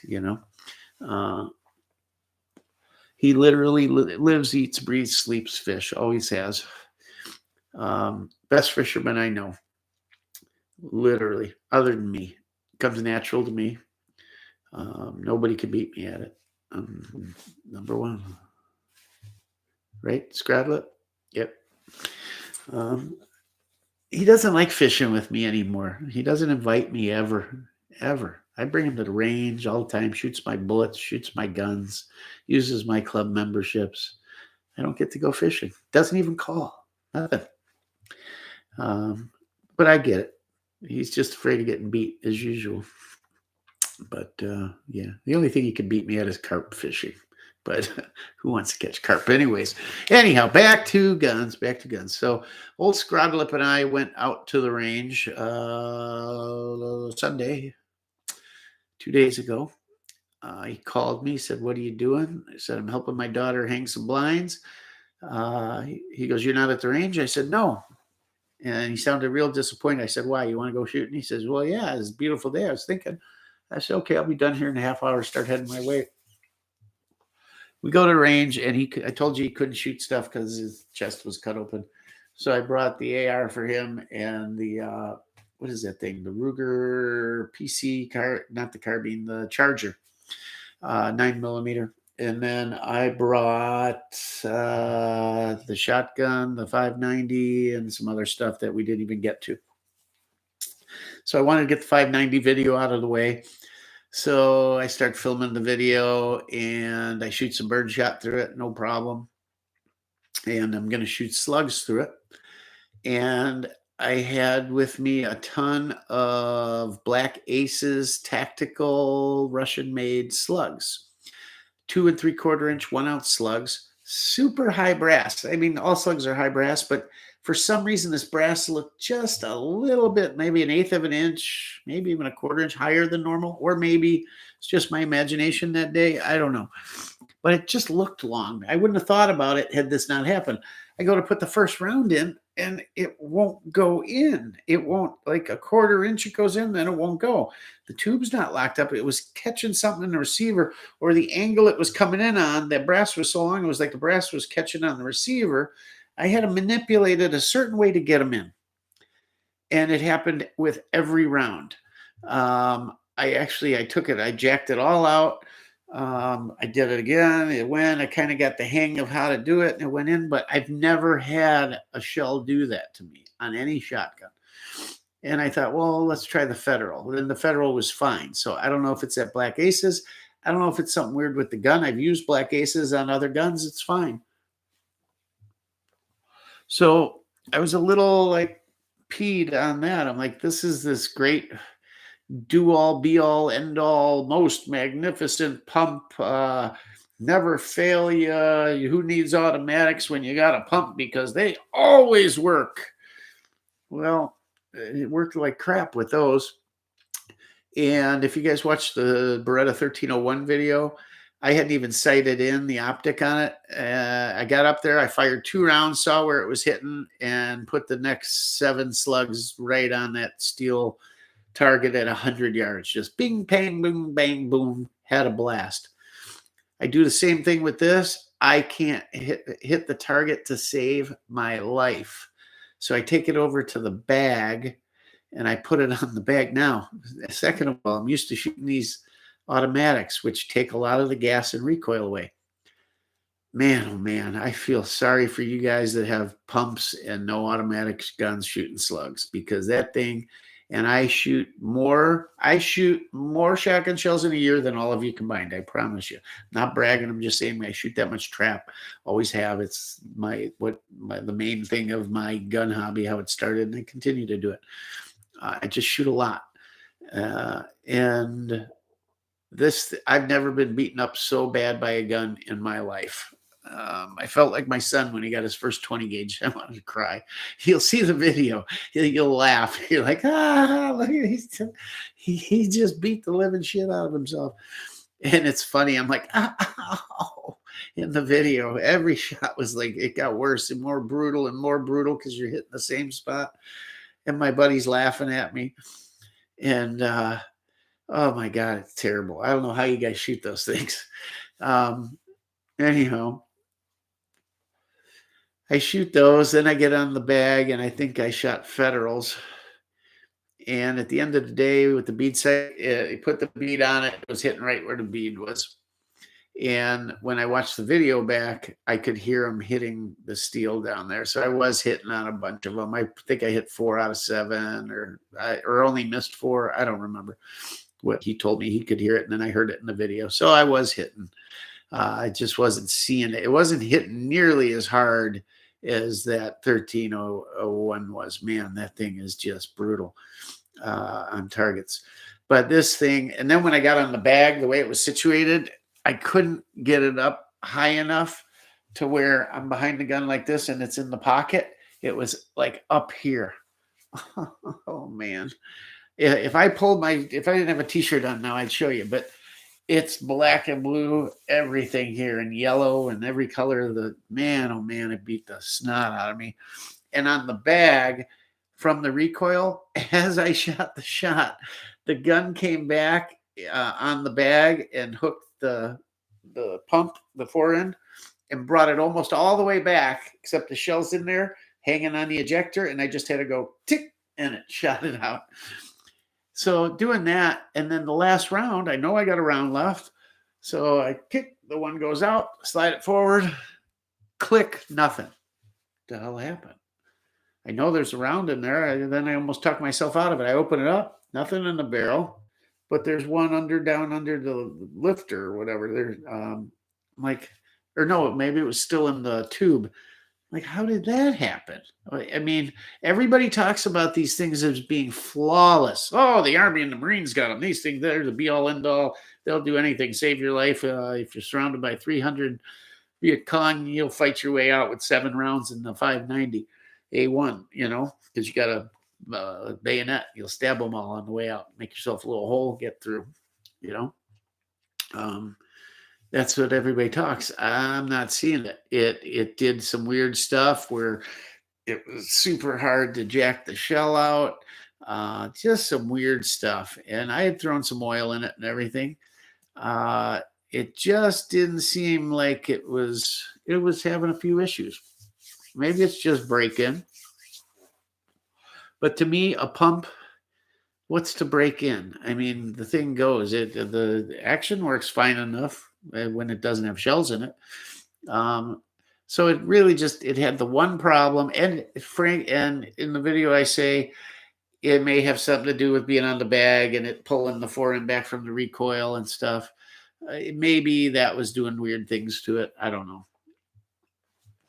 The other thing I really didn't like about it is the length of pull. And I never complain about length of pull, even on trap guns. I'll shoot anything But of course, I do care on my trap guns I shoot in competition and stuff. Those are right on the money. And most tactical shotguns, I've never had a length of pull issue. This one is 13 3/4 inches, what the factory says, and it is a hair long. So if you guys know how length of pull is the distance from the back of the stock to the trigger, the front of the trigger, okay? And how you usually fit a gun to you for trigger pull, whether it's a rifle or a shotgun, is you put the buttstock, you put your arm in an L like this, you put the buttstock right here in the crook of your elbow here, and you reach forward, and the pad of your trigger finger should land perfectly on the face of the trigger if the gun fits you, if it's proper length of pull. If your your finger's 2 inches past the trigger, it's short for you. If you can't quite reach the trigger, it's long. I could reach the trigger stretching, but barely get the edge of my finger on it when it should be in here on the pad, right? So it was a little long. Didn't really affect me shooting it, no problem. If I had to shoot it with body armor on, not going to happen. I'd have to shorten it up. Because it'd be 2 inches longer easily with body armor on, even with a swimmer cut or whatever on my plates. And I wear small plates. It'd be tough. That being said, I didn't notice it so much while I was shooting, but I went to dismount the gun and the pad hooked my sweatshirt and I could not get it out. I had it like this. So if I was maneuvering quick or had a transition for a corner or a doorway or something, or just had to make a quick move in general, maybe to get it down to flip it to jack some shells in, it'd be a problem. And the problem is, you'll see in the video, the pad on it, it comes down to such a long peak. So I'm going to replace the pad on it for sure. We'll put a Kickies on there. If you guys ever looking for replacement pads, if yours is worn out, you don't have one, or you're looking for a better quality pad, get a Kickeez. It's Kickeez. They're gel soft. They're magnificent pads. I use them on all my trap guns, have for decades, literally. They're magnificent. If you guys don't know how to fit a pad or a butt plate, and it's even an inexpensive shotgun, but certainly if it's an expensive shotgun and you don't know how to fit a pad, don't do it yourself. Please don't do it. You'll ruin a nice gun, and I can't stand to see that. Everybody thinks, oh, yeah, here's the pad. And some will say, okay, this is for a Remington, this is for a Winchester. Great. They're still not fit for the gun. Yes, they may have the right pattern for the screws. They may be somewhat the right length, but they're all made wider and a bit taller than the actual stock. Each one has to be fitted, and how that's done is templates, using the stock as a template, transferring the shape to that. There's two special tools to do it. There's a couple other ways to do it that will come out right if you know how to do it and you've practiced it several times, many times. And then there's the final fit. And no, you don't screw it to the gun and start sanding and bring it down to the stock, because you'll take off the finish of the stock. They get to do it right, make it look right. And the guns, even let's say you got an older side-by-side, the gun deserves it. Those are some of those guns. Think about how rare a wood stock gun is these days. Save the guns, guys. Don't destroy them, and don't just bolt it up like a hillbilly. Please don't do that. Send it out, have somebody do it. They'll charge you $20, and they got the tools to do it. And make sure it's a good gunsmith, because I've seen pads fitted like Ray Charles did it. It's more intricate than you think. That's why there's something called a gunsmith, and that's why people train and learn how to do these things. do it. Just have someone do it. Then there's also a way you have to you correct for or plan for the bend and how it's going to suck down from the screws. Sometimes we heat them. Sometimes you don't. There's just tricks to the trade to make it look right. And you may not notice if you just had somebody that doesn't know what they're doing, bolt it up and kind of get it there and hand you, oh, great, got a new pad, awesome. And guys, if it's your beat around gun, you don't care, fine. But anything you're going to take hunting that you're proud enough to take out hunting with you or trap shooting with, you're going to want it right. And if I show you one done wrong and one done right side by side, you'll go, oh, now I get it. Now I get it. Did you guys know that all shotgun stocks, I maybe some cheap Turkish ones now, but even the ones Turkish guns I have are done this way. Do you know all shotgun stocks are made to fit when they're new? The stocks are always a little proud of the receiver, a little wider. Take a look at your shotgun at home if it's got a wood stock. And I guarantee you, it's going to be a little wider, and you're going to say, oh, they just didn't fit it right. No, they fit it right. They always leave a little extra. So if a gun needs to be sanded down or whatever, it's going to fit. It's not going to be smaller. They leave a little extra there. It's just been habit or, I don't know, a tradition, but that's how they do it.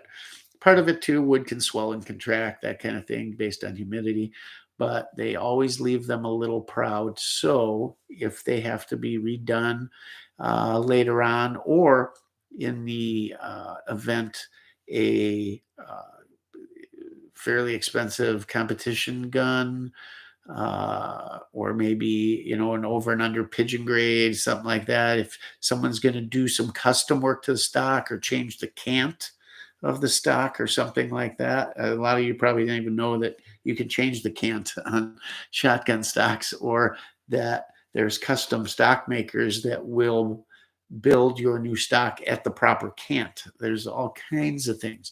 You say, well, that shotgun just doesn't shoot right for me. Well, it's not fit to you, or perhaps someone else fit it to them, or perhaps the particular maker does it a certain way that doesn't work for you, and you need a smith to help you out and make the gun right.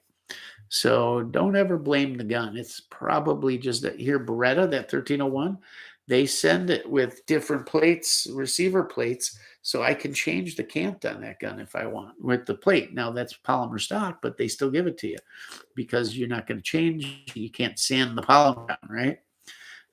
Maybe the comb height's not right. Maybe you got a field grade stock and you need a Monte Carlo because your neck's long, whatever. There's a ton of different things. Shotguns are way more complicated than you think as far as fitment. And again, I'm not talking about your average field grade 870 that fine, you're going to go shoot a couple of pheasants, fine, whatever. But there's plenty of people that take their pheasant hunting very seriously, and they are very nostalgic and proper, let's say, etiquette wise when it comes to that. I'm like that. When I go pheasant hunting, it's not that I'm wearing tails and come on, Jeeves, this way, the birds went this way, Jeeves. No, it's not like that. It's just I'm very nostalgic in how I grew up doing it, and I want to keep that nostalgia, those memories the way I do it. So in my mind, pheasant hunting, there's two ways I like to do it. Either I'm going to hunt with an 870 and my German short hairs. I like them better than my Weimaraners. And even down to my clothes and my boots, what I like. This is how I grew up doing it. I want to do it just like I did in the day. Or if we're going to a club or somewhere a little more upscale, I like a side-by-side with a straight English stock. That's just what I like. I think a 26 or 28-inch barrel side-by-side, splinter forend with a straight English stock, blued, maybe a hair of engraving, with a pretty, not plain stock, a pretty pretty wood. Man, it don't get any better than that. And walking in the field with that gun open, crook of your arm, that bird comes up, you bring the gun up, close the gun, and that's how it should be done. I don't know. I just have a thing for that. I enjoy pheasant hunting a lot. I like it more than deer hunting. I truly do. It's a shame I don't get to do it as much, and it's a shame that birds in Wisconsin are non-existent. Even down in Illinois, they're non-existent. I've got a cousin out in Iowa, and there's even there. He said it's not as good as it used to be back in when he was in college. They could drive a field and have 200 birds come up. Now you got to go to South Dakota, and I hear the stories of it. I don't know, but we're going to do a South Dakota hunt. Haven't been pheasant hunting since my son passed, because one of the last things I did with him was go pheasant hunting. My screensavers are that picture. We got 6 birds that day. It's a great day. It was the first day with my new side-by-side, and I had let him for the first time use my 870, and it was a great day. Great day. I got video of him talking that day. I said, "What are we out doing?" And he explained where we were and everything.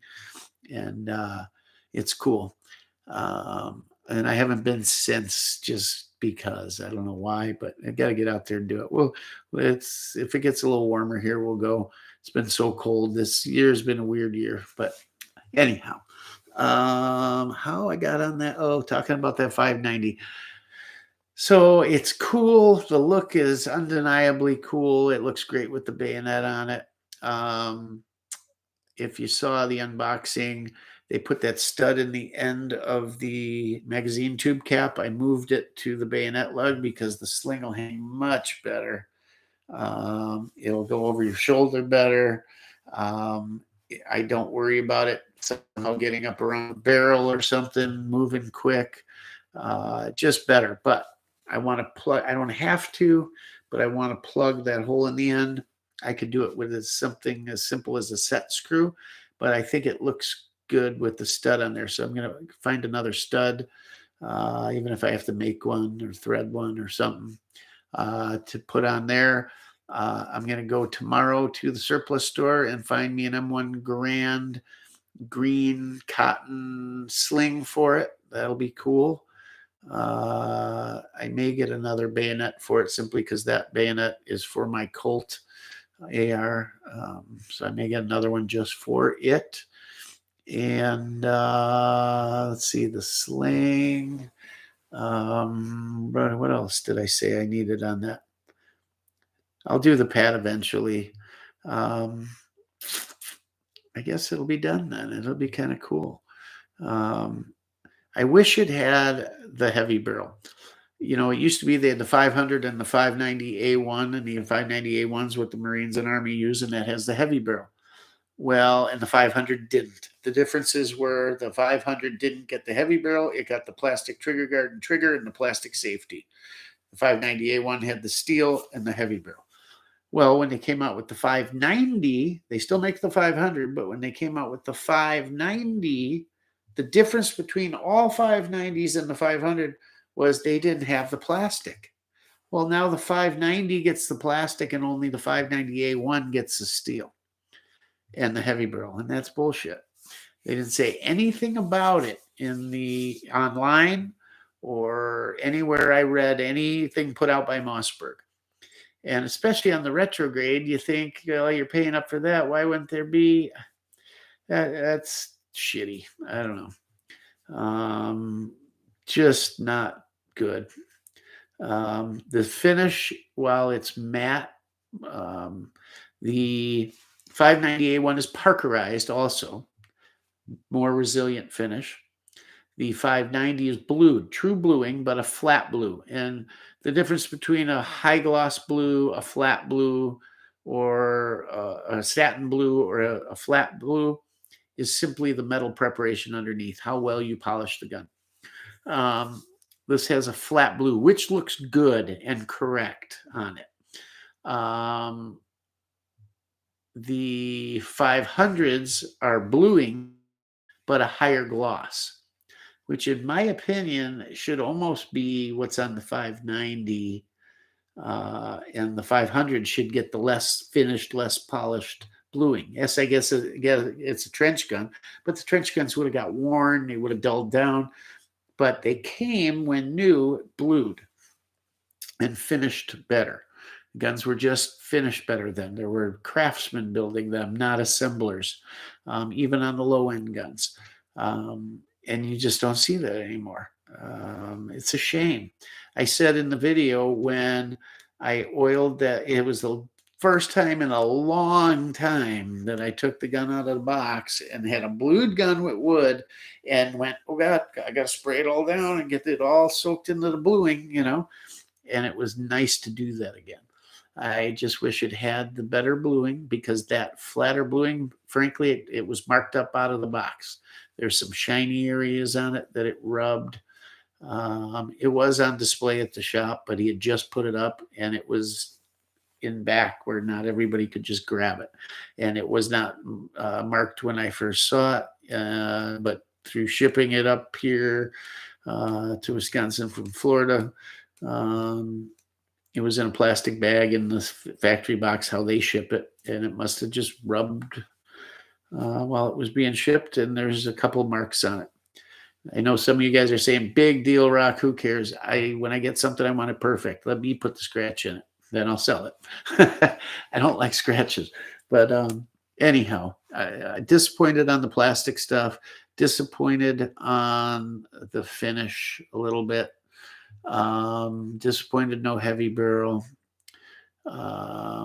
Disappointed in the way it ran. Frankly, it wasn't smooth. It didn't want to take those slugs. Man, and the recoil is something. I've shot plenty of slugs through plenty. I'm half kidding. And it did kill me because I haven't shot one in a long time like that. But over the years, I've shot plenty of slugs and buckshot out of pump guns, and never have I been beat up by a gun as bad as that one. I don't know if it's the angle of the stock, the pad, the shape of the stock. I don't know, but it was just bad. And there's plenty of guns I could. The 870 doesn't do that. Nowhere near. I don't know why. Who knows? It could be things like forcing cones. It could be a lot of things. But it kicks, let me tell you. I really wanted this, and I'll still get a 590A1, and I hope that's better. But it's cool. It's neat. The average guy is going to think great. They won't pick it apart like I do. I had a little higher hopes for it. That's all. Other than that, pretty cool gun. I love the corn cob handguard on it. Neat gun. But if you're going to do the retrograde, I would probably do the 590A1, take off the ghost ring, and install a bead on it. Maybe I can buy. Does anybody know if I can put a heavy barrel on that gun? Can I buy the heavy barrel separate? I wonder, because that'd be cool. And then I could put the steel trigger guard and stuff on it. That'd be cool. Anyhow, yeah. So we did that. So I started telling you about the AR build. So we took the DMR rifle out. I had these 75 grain bullets, and it had been shooting okay, but I was a little disappointed. It just wasn't shooting where I should. I fully, with that scope and everything, I was expecting sub-MOA groups, or at least MOA groups. Well, don't you know, I throw that gun up there to 75s. I fire off 3 shots, not feeling that great about them. And my buddy shoots a 3-round group, and we drive down to go see the groups. And I see his, and his is pretty darn good. It's probably 1.5 inches, 1 3/4. And he goes, look at yours. And I look. And at first I thought all 3 were touching. 2 are touching, and 1 is just tiny bit off. I mean, best group that rifle's ever fired. And I thought, well, maybe it's a fluke. So we go back down. I shot 4 more groups or 5 more groups, and all of them were really just as good. None of them were over 1.25 inches, and some as small as 1/2 inch. The gun is definitely sub-MOA. And I found the round for it. Man, that thing shoots. And then I was just playing with it. I was on steel, just taking headshots, and every one of them it was nothing. I mean, nothing to put them there. I would barely recover from the previous shot and just boom, ting, boom, ting, boom, ting, boom, ting, all right in the friggin' head that fast at 100. I can't wait to take it to 200 with these rounds. I'm going to do it tomorrow. Man, it just goes to prove, you guys know I've always been a fan of these Aero Precision receivers, the M4E1s, both the regular and the enhanced. This is an enhanced one where doesn't have a regular barrel nut. That's built into the receiver, and the handguard hangs on a casting of the receiver rather than on the barrel nut that's holding the barrel in. So there's nothing at all touching the barrel. Very interesting design. If you haven't seen one, look at it, and I think you'll do like I did and say, this makes total sense, and this is going to be a great gun. I put it together, and I was a little disappointed. Now, the barrel is a ballistic advantage. I didn't spend a lot of money on it. It's not their entry-level barrel. It's not their great barrel. It's kind of in between. I forget the exact model. I'll find out if you want to know, but it's kind of an even profile all the way down, a little bit heavier, not like an H-bar or something like that, but just a decent barrel. It's not chrome lined. It's melanited or whatever. I've got a fail 0 bolt carrier in it. It's one of the few guns that I don't run a Aero Precision bolt carrier in it. It's a nickel, nickel boron bolt carrier, which I hate, by the way, because they don't clean better. Contrary to popular belief, they are harder to clean than a regular bolt. Parkerized bolts, yeah, I get it. They're phosphated, they call them. Same thing. They hold more oil, but they're grittier. They hold dirt and carbon. It's harder to clean them. Melanited bolts are where bolts and bolt carriers are where it's at. That finish is so slick that I use a couple of types of oil that do really well at repelling carbon, and I can literally wipe those bolt carriers and bolts down with just a microfiber and a little gun oil. No solvent, no scraping, none of that. Just and my gun's clean. Back in and don't. The nickel boron, it tarnishes. If you get it clean, it then tarnishes. So you need to buff it if you want it to look good. You need to buff it either on a wheel or by hand. If you don't know what you're doing, don't do it with a wheel. They're just, I don't care for them. Some guys like them. I don't like them. But that gun, that primary arm scope, it's one of their more expensive ones. It's their gold level. So normally they're about $1,100. This thing was on sale. My wife bought it for me for Christmas, $600-700, which is still expensive, but it's now they're almost $1,500, I think. It's got zeroable turrets. You can crank it up and you can spin it right back and it'll lock in at 0. So you never lose your 0 when you go cranking it up. It's just a great gun. And while it's not a $500 or $800 gun, it's certainly not a $2,000 gun. Forget about optic, but it's affordable, nice, readily available. Put it together yourself if you know what you're doing, and it's wow, it shoots. It just shoots. That's why I like those guns, guys. I don't steer you wrong. Those guns are as good as just about anything out there. Anything. I'm telling you, they just are. Don't ever let someone tell you those are entry-level ARs. They are not. They're far and above that. Anyhow. So we had a great day with that. It's the best of rifles ever shot. My buddy who up until a couple months ago had never shot an AR. This was only his second time. He's only been to the range the second time in probably 10 years. And he was shooting sub-MOA groups with the thing. the old scrod lip, put them in there. It's just easy to shoot, nice. It was great. He loved the scope, by the way, the primary arms. And we had fun with that.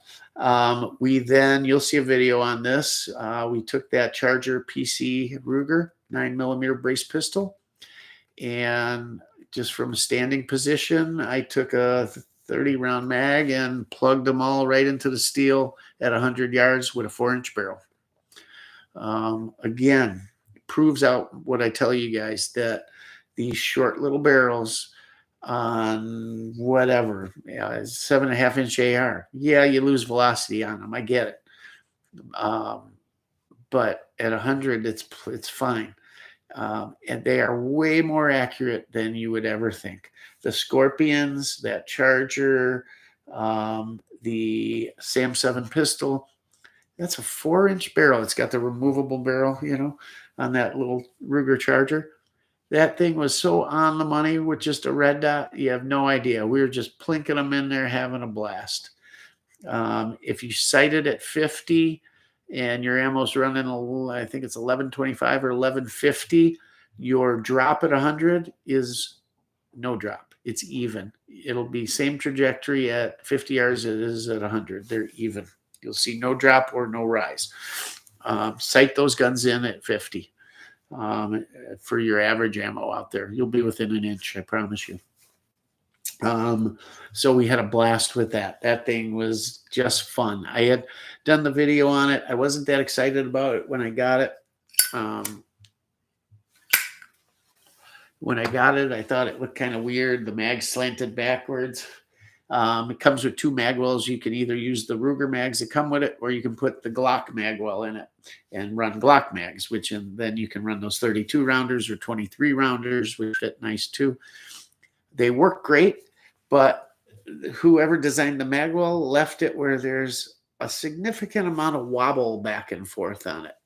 I'd say on a 32 round at the bottom, it probably moves 1/2 inch or more. But it's chink, chink, chink up at the magwell. I wish they had designed that to fit better, or somebody designed an aftermarket magwell for it, or somebody, can't imagine who, designs a band for the magazine that just snugs things up a bit. Maybe something 3D printed, maybe, I don't know. If any of you have a 3D printer or are into that, shoot me a message. I'd love to work with you on a project like that. Otherwise, I got somebody that can do it. But like to take one of you guys and work on a project. We'd sell 1 million of them. Can promise you that. It just needs like a little sleeve maybe. Or because to design a whole magwell sounds like a big project. I don't know. Anyways, yeah, when we got it, I didn't like it. It looked weird the way the mag slanted back, and it takes AR grips, and it's kind of a chassis where the action bolts into the lower, but you can put any grip on it. I'm just looking at the gun here, guys, when I'm looking away.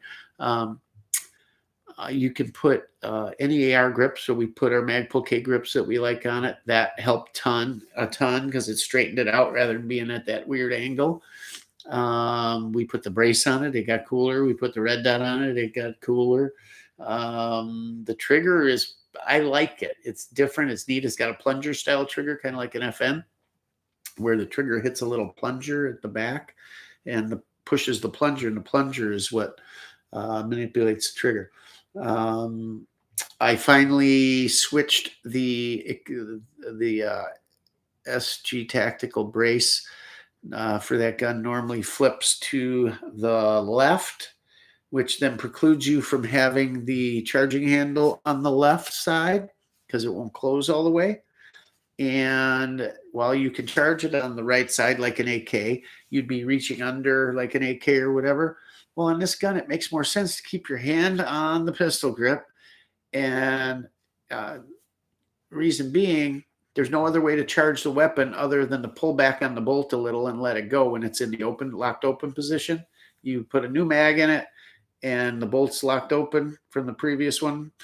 And then you've got to pull back a little and let it fly. There's no release. There's no button to release it.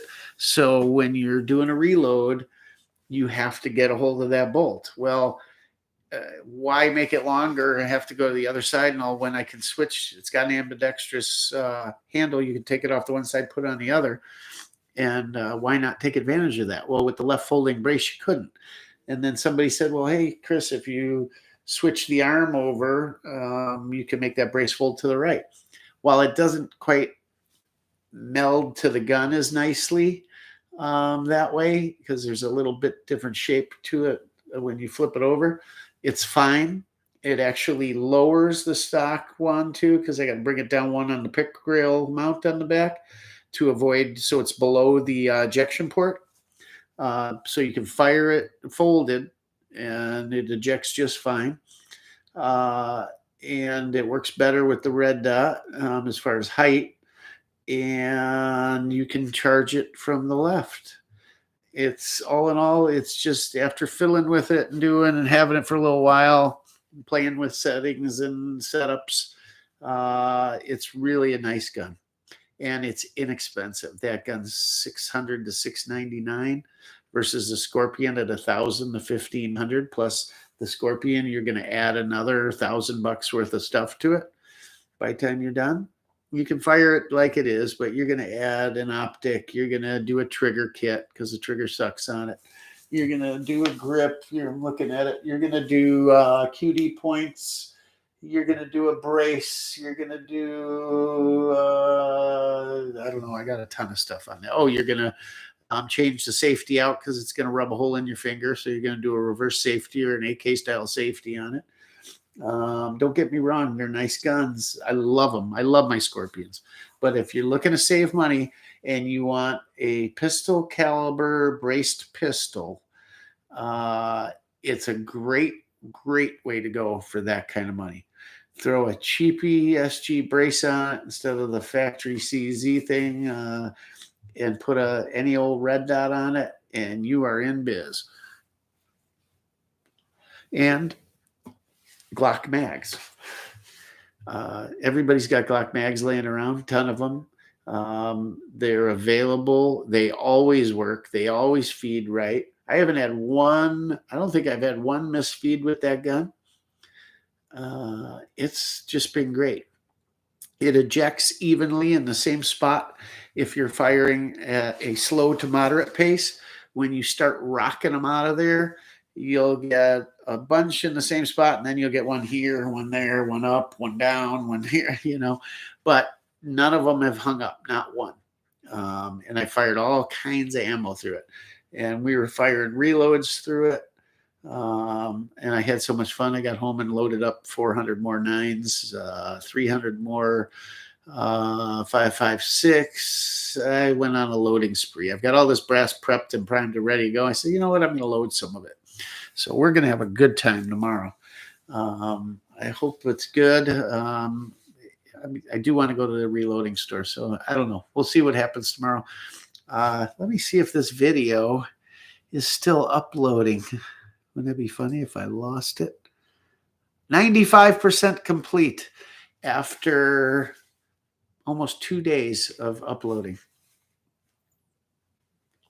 I don't know if that's YouTube or my internet. It still says it's blazing on my phone. My upload speeds are ridiculous. I don't know why it's taking so long. It can't be anything I'm doing. I don't know. Let's see. Oh man, I'm missing a lot of what you guys are talking, and I'm jabbering away. Let's see. I think you guys are.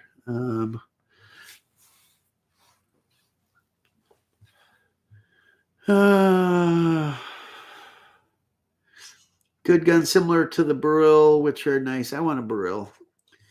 There's a lot of what I want. That new Jack you're talking about, that's a nice gun. Better quality than Wasser, near perfect bone stock AKM. Yeah, it is. I want one. They're nice guns. Really nice fit and finish. Good looking gun. The Polish have great wood. They have great Bakelite grips, right? The fatties. And their wood looks so Russian with the bulged handguard and all. And it's just good looking gun. You can do so much with that. It's a true AKM. Everything fits it, right? I'd love to do a shorty in that gun with a combo gas block front sight. Man, that'd be a good looking gun, wouldn't it? Let's see.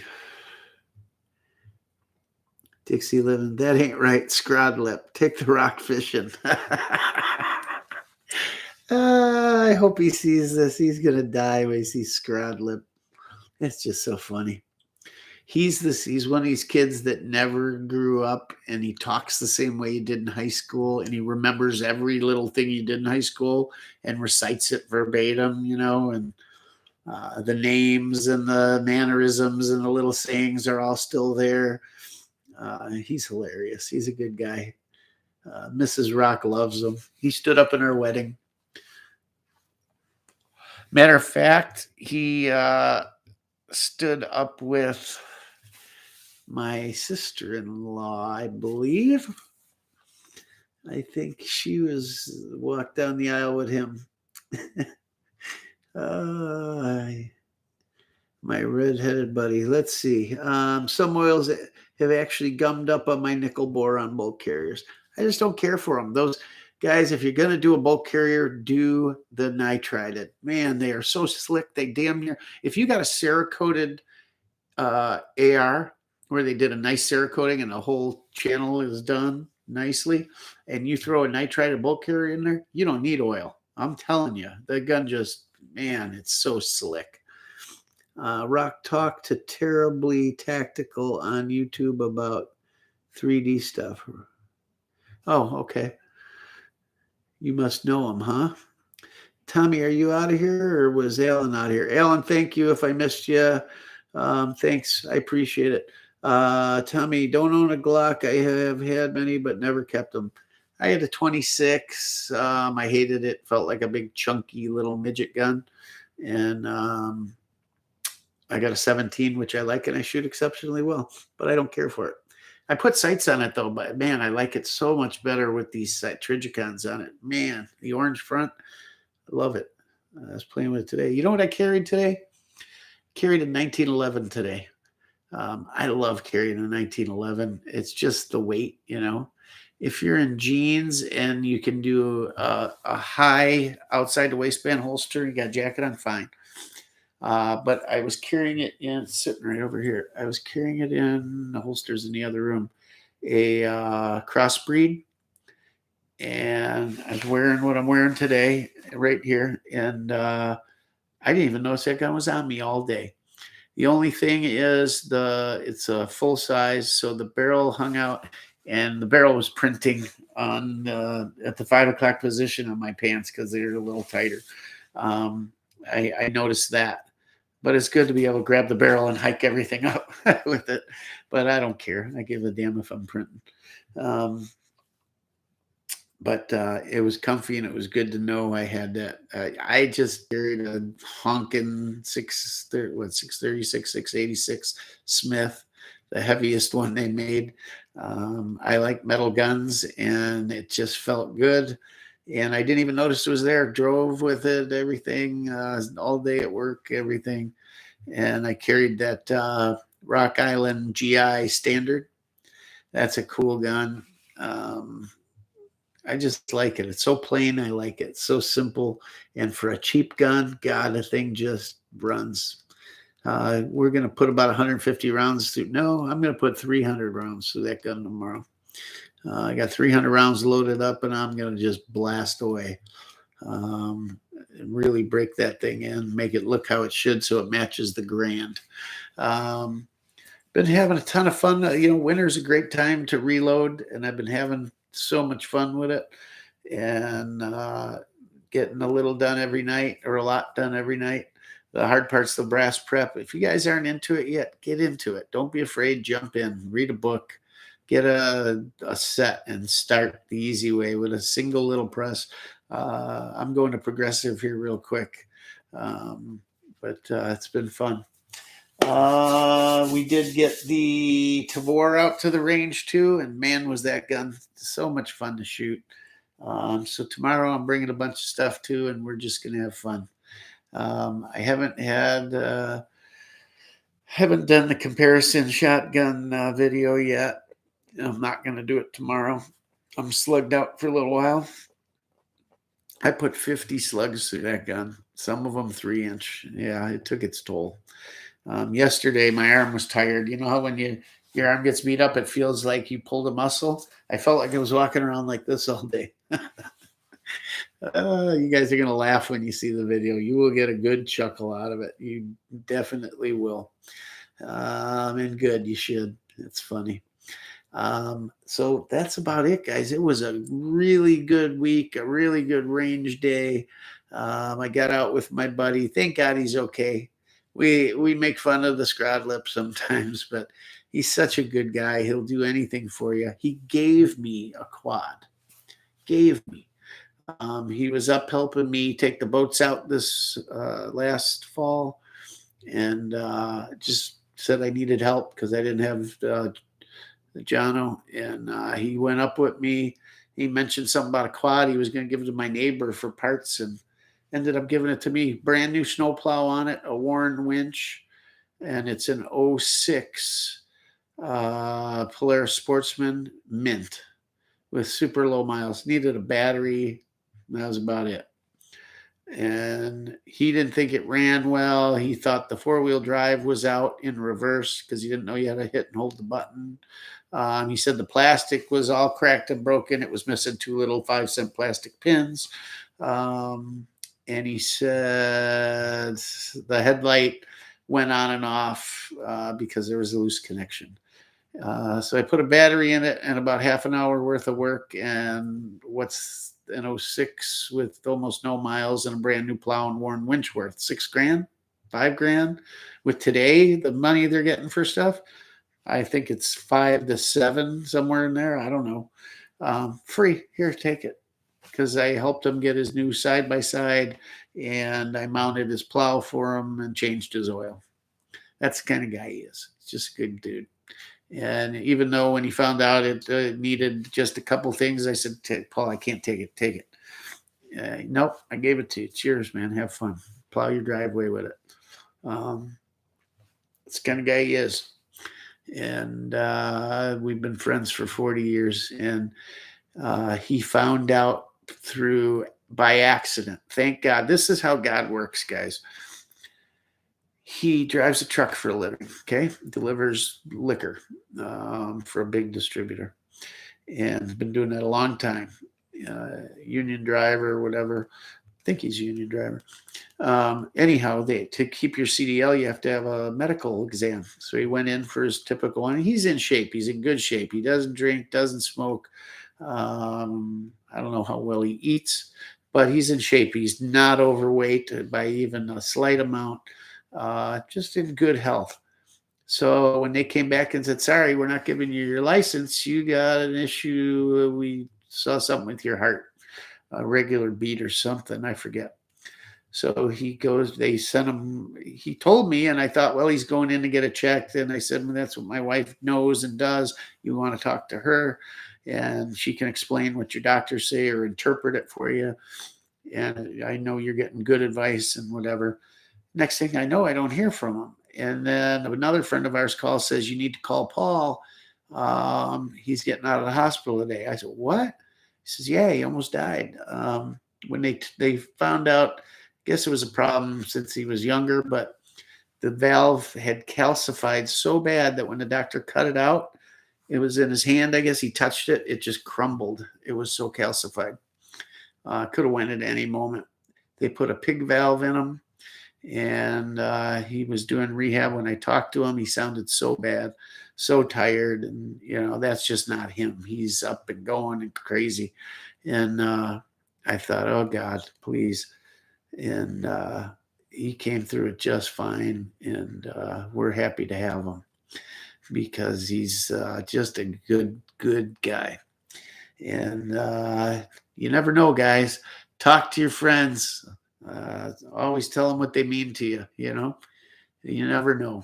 We're getting, but glad he's good. And we're gonna do a bunch of walleye fishing this year and some muskies too, probably. and probably get out even on Lake Michigan, maybe Door County. He's going to Door County next weekend, I think. Do some whitefish fishing, deep water through the ice, like 70 feet, 80 feet down for whitefish, big whitefish, like you get the big fillets in the restaurants, freebies, and maybe some crappie fishing. He may come up here and do some fishing too. We'll see. But yeah, it's going to be a good, fun year. He's excited to get back into shooting again. I'm going to help him build an AR. He wants to do that. We're going to do a lot of stuff and have a lot of fun. So it's good. Get those people back into shooting. They're advocates. They know, they like it. They just either haven't had the time. Kids, other things take priority, and now you get a little older and it's time to start doing your stuff again. So talk to those people, remind them, invite them out, have fun.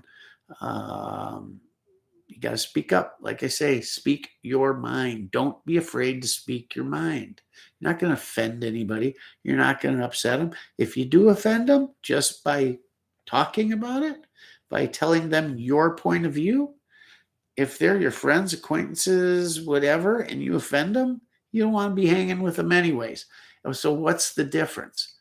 But with an intelligent way of going about it and being informed and speaking intelligently about it, you may sway some people.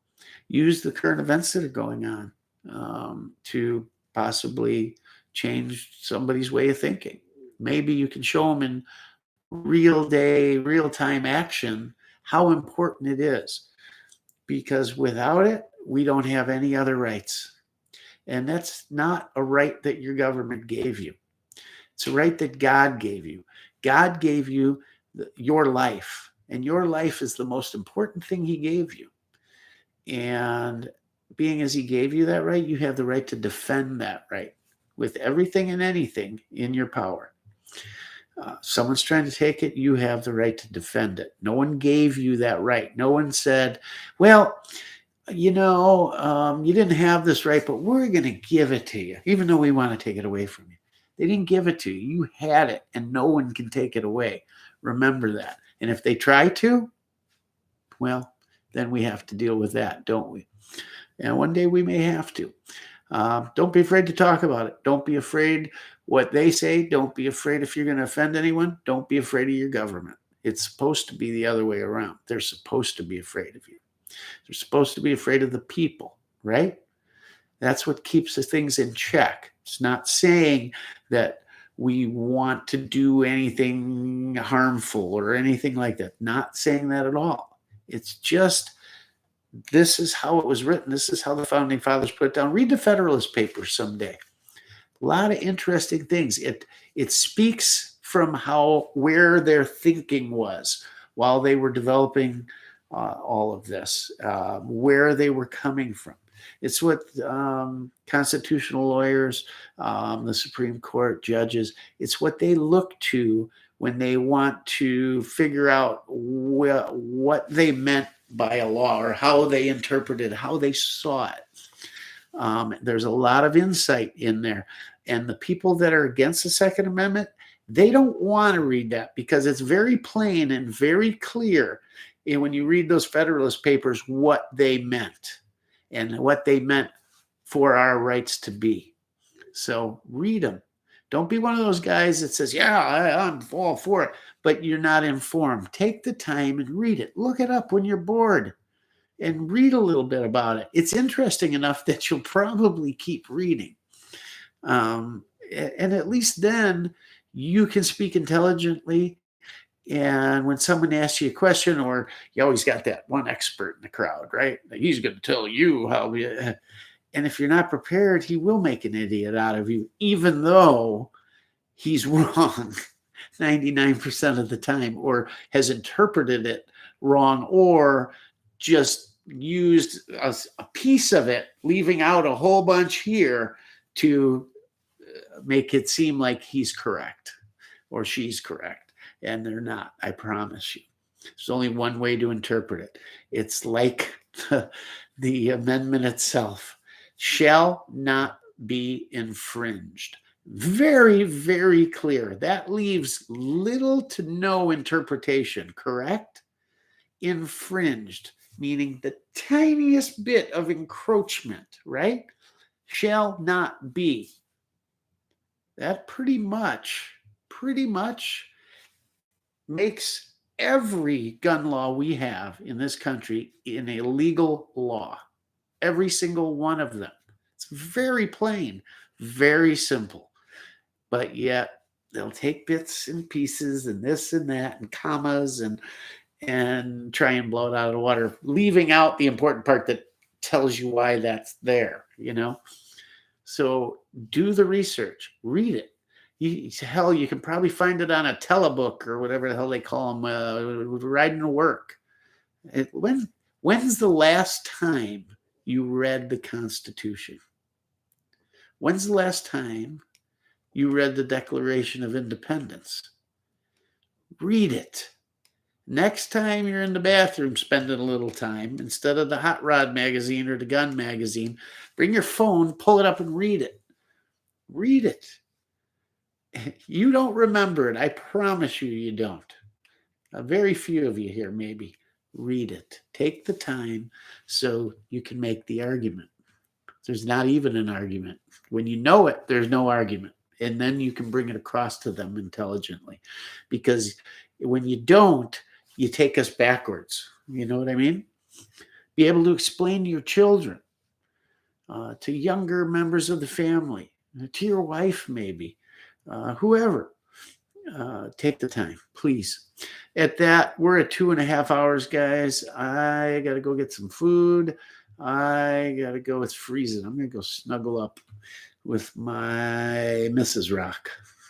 So let's see. Thanks, Joe. Tommy Guns, Rockford Orders. If you come across SGL 22 Sega, hit me up. I need one before you do. I don't have one. Not at the moment.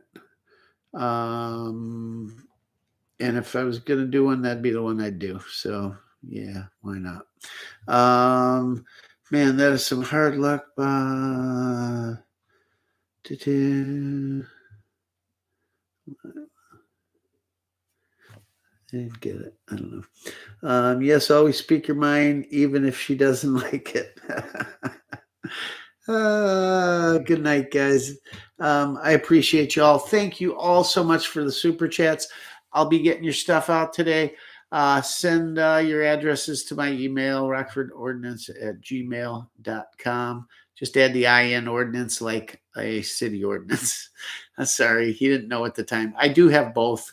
But it was in use so much with everybody else, all my contacts, business associates, for the channel, everything else, that I just kept it, and half the people don't even notice. It's sad that we don't know the difference, but yeah, send it and I'll get your stuff out. Promise you tomorrow.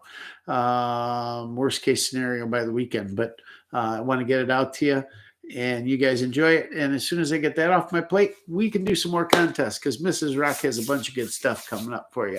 We're going to even maybe try and bring her on the channel. She doesn't want to, but maybe we will. Yeah, it'll be fun. So thanks, guys. Thanks so much for the super chats. You have no idea what it means. Hey, it's more stuff I can bring you, right? That's all. We didn't do a Blade of the Week. We will next week, I promise you. And I got some accessories that have just proven themselves magnificent. And another one that has kind of not worked out. I'm going to tell you the bad with the good. So something to steer clear of next week, okay? Matter of fact, maybe I'll do an episode on that where we got a couple of them. But thanks for everything. Thanks for the super chat. Speak your mind. Convert somebody over. Take somebody shooting. Uphold the Second Amendment. Protect your family. And as always, Rockford Ordnance out. Love you guys.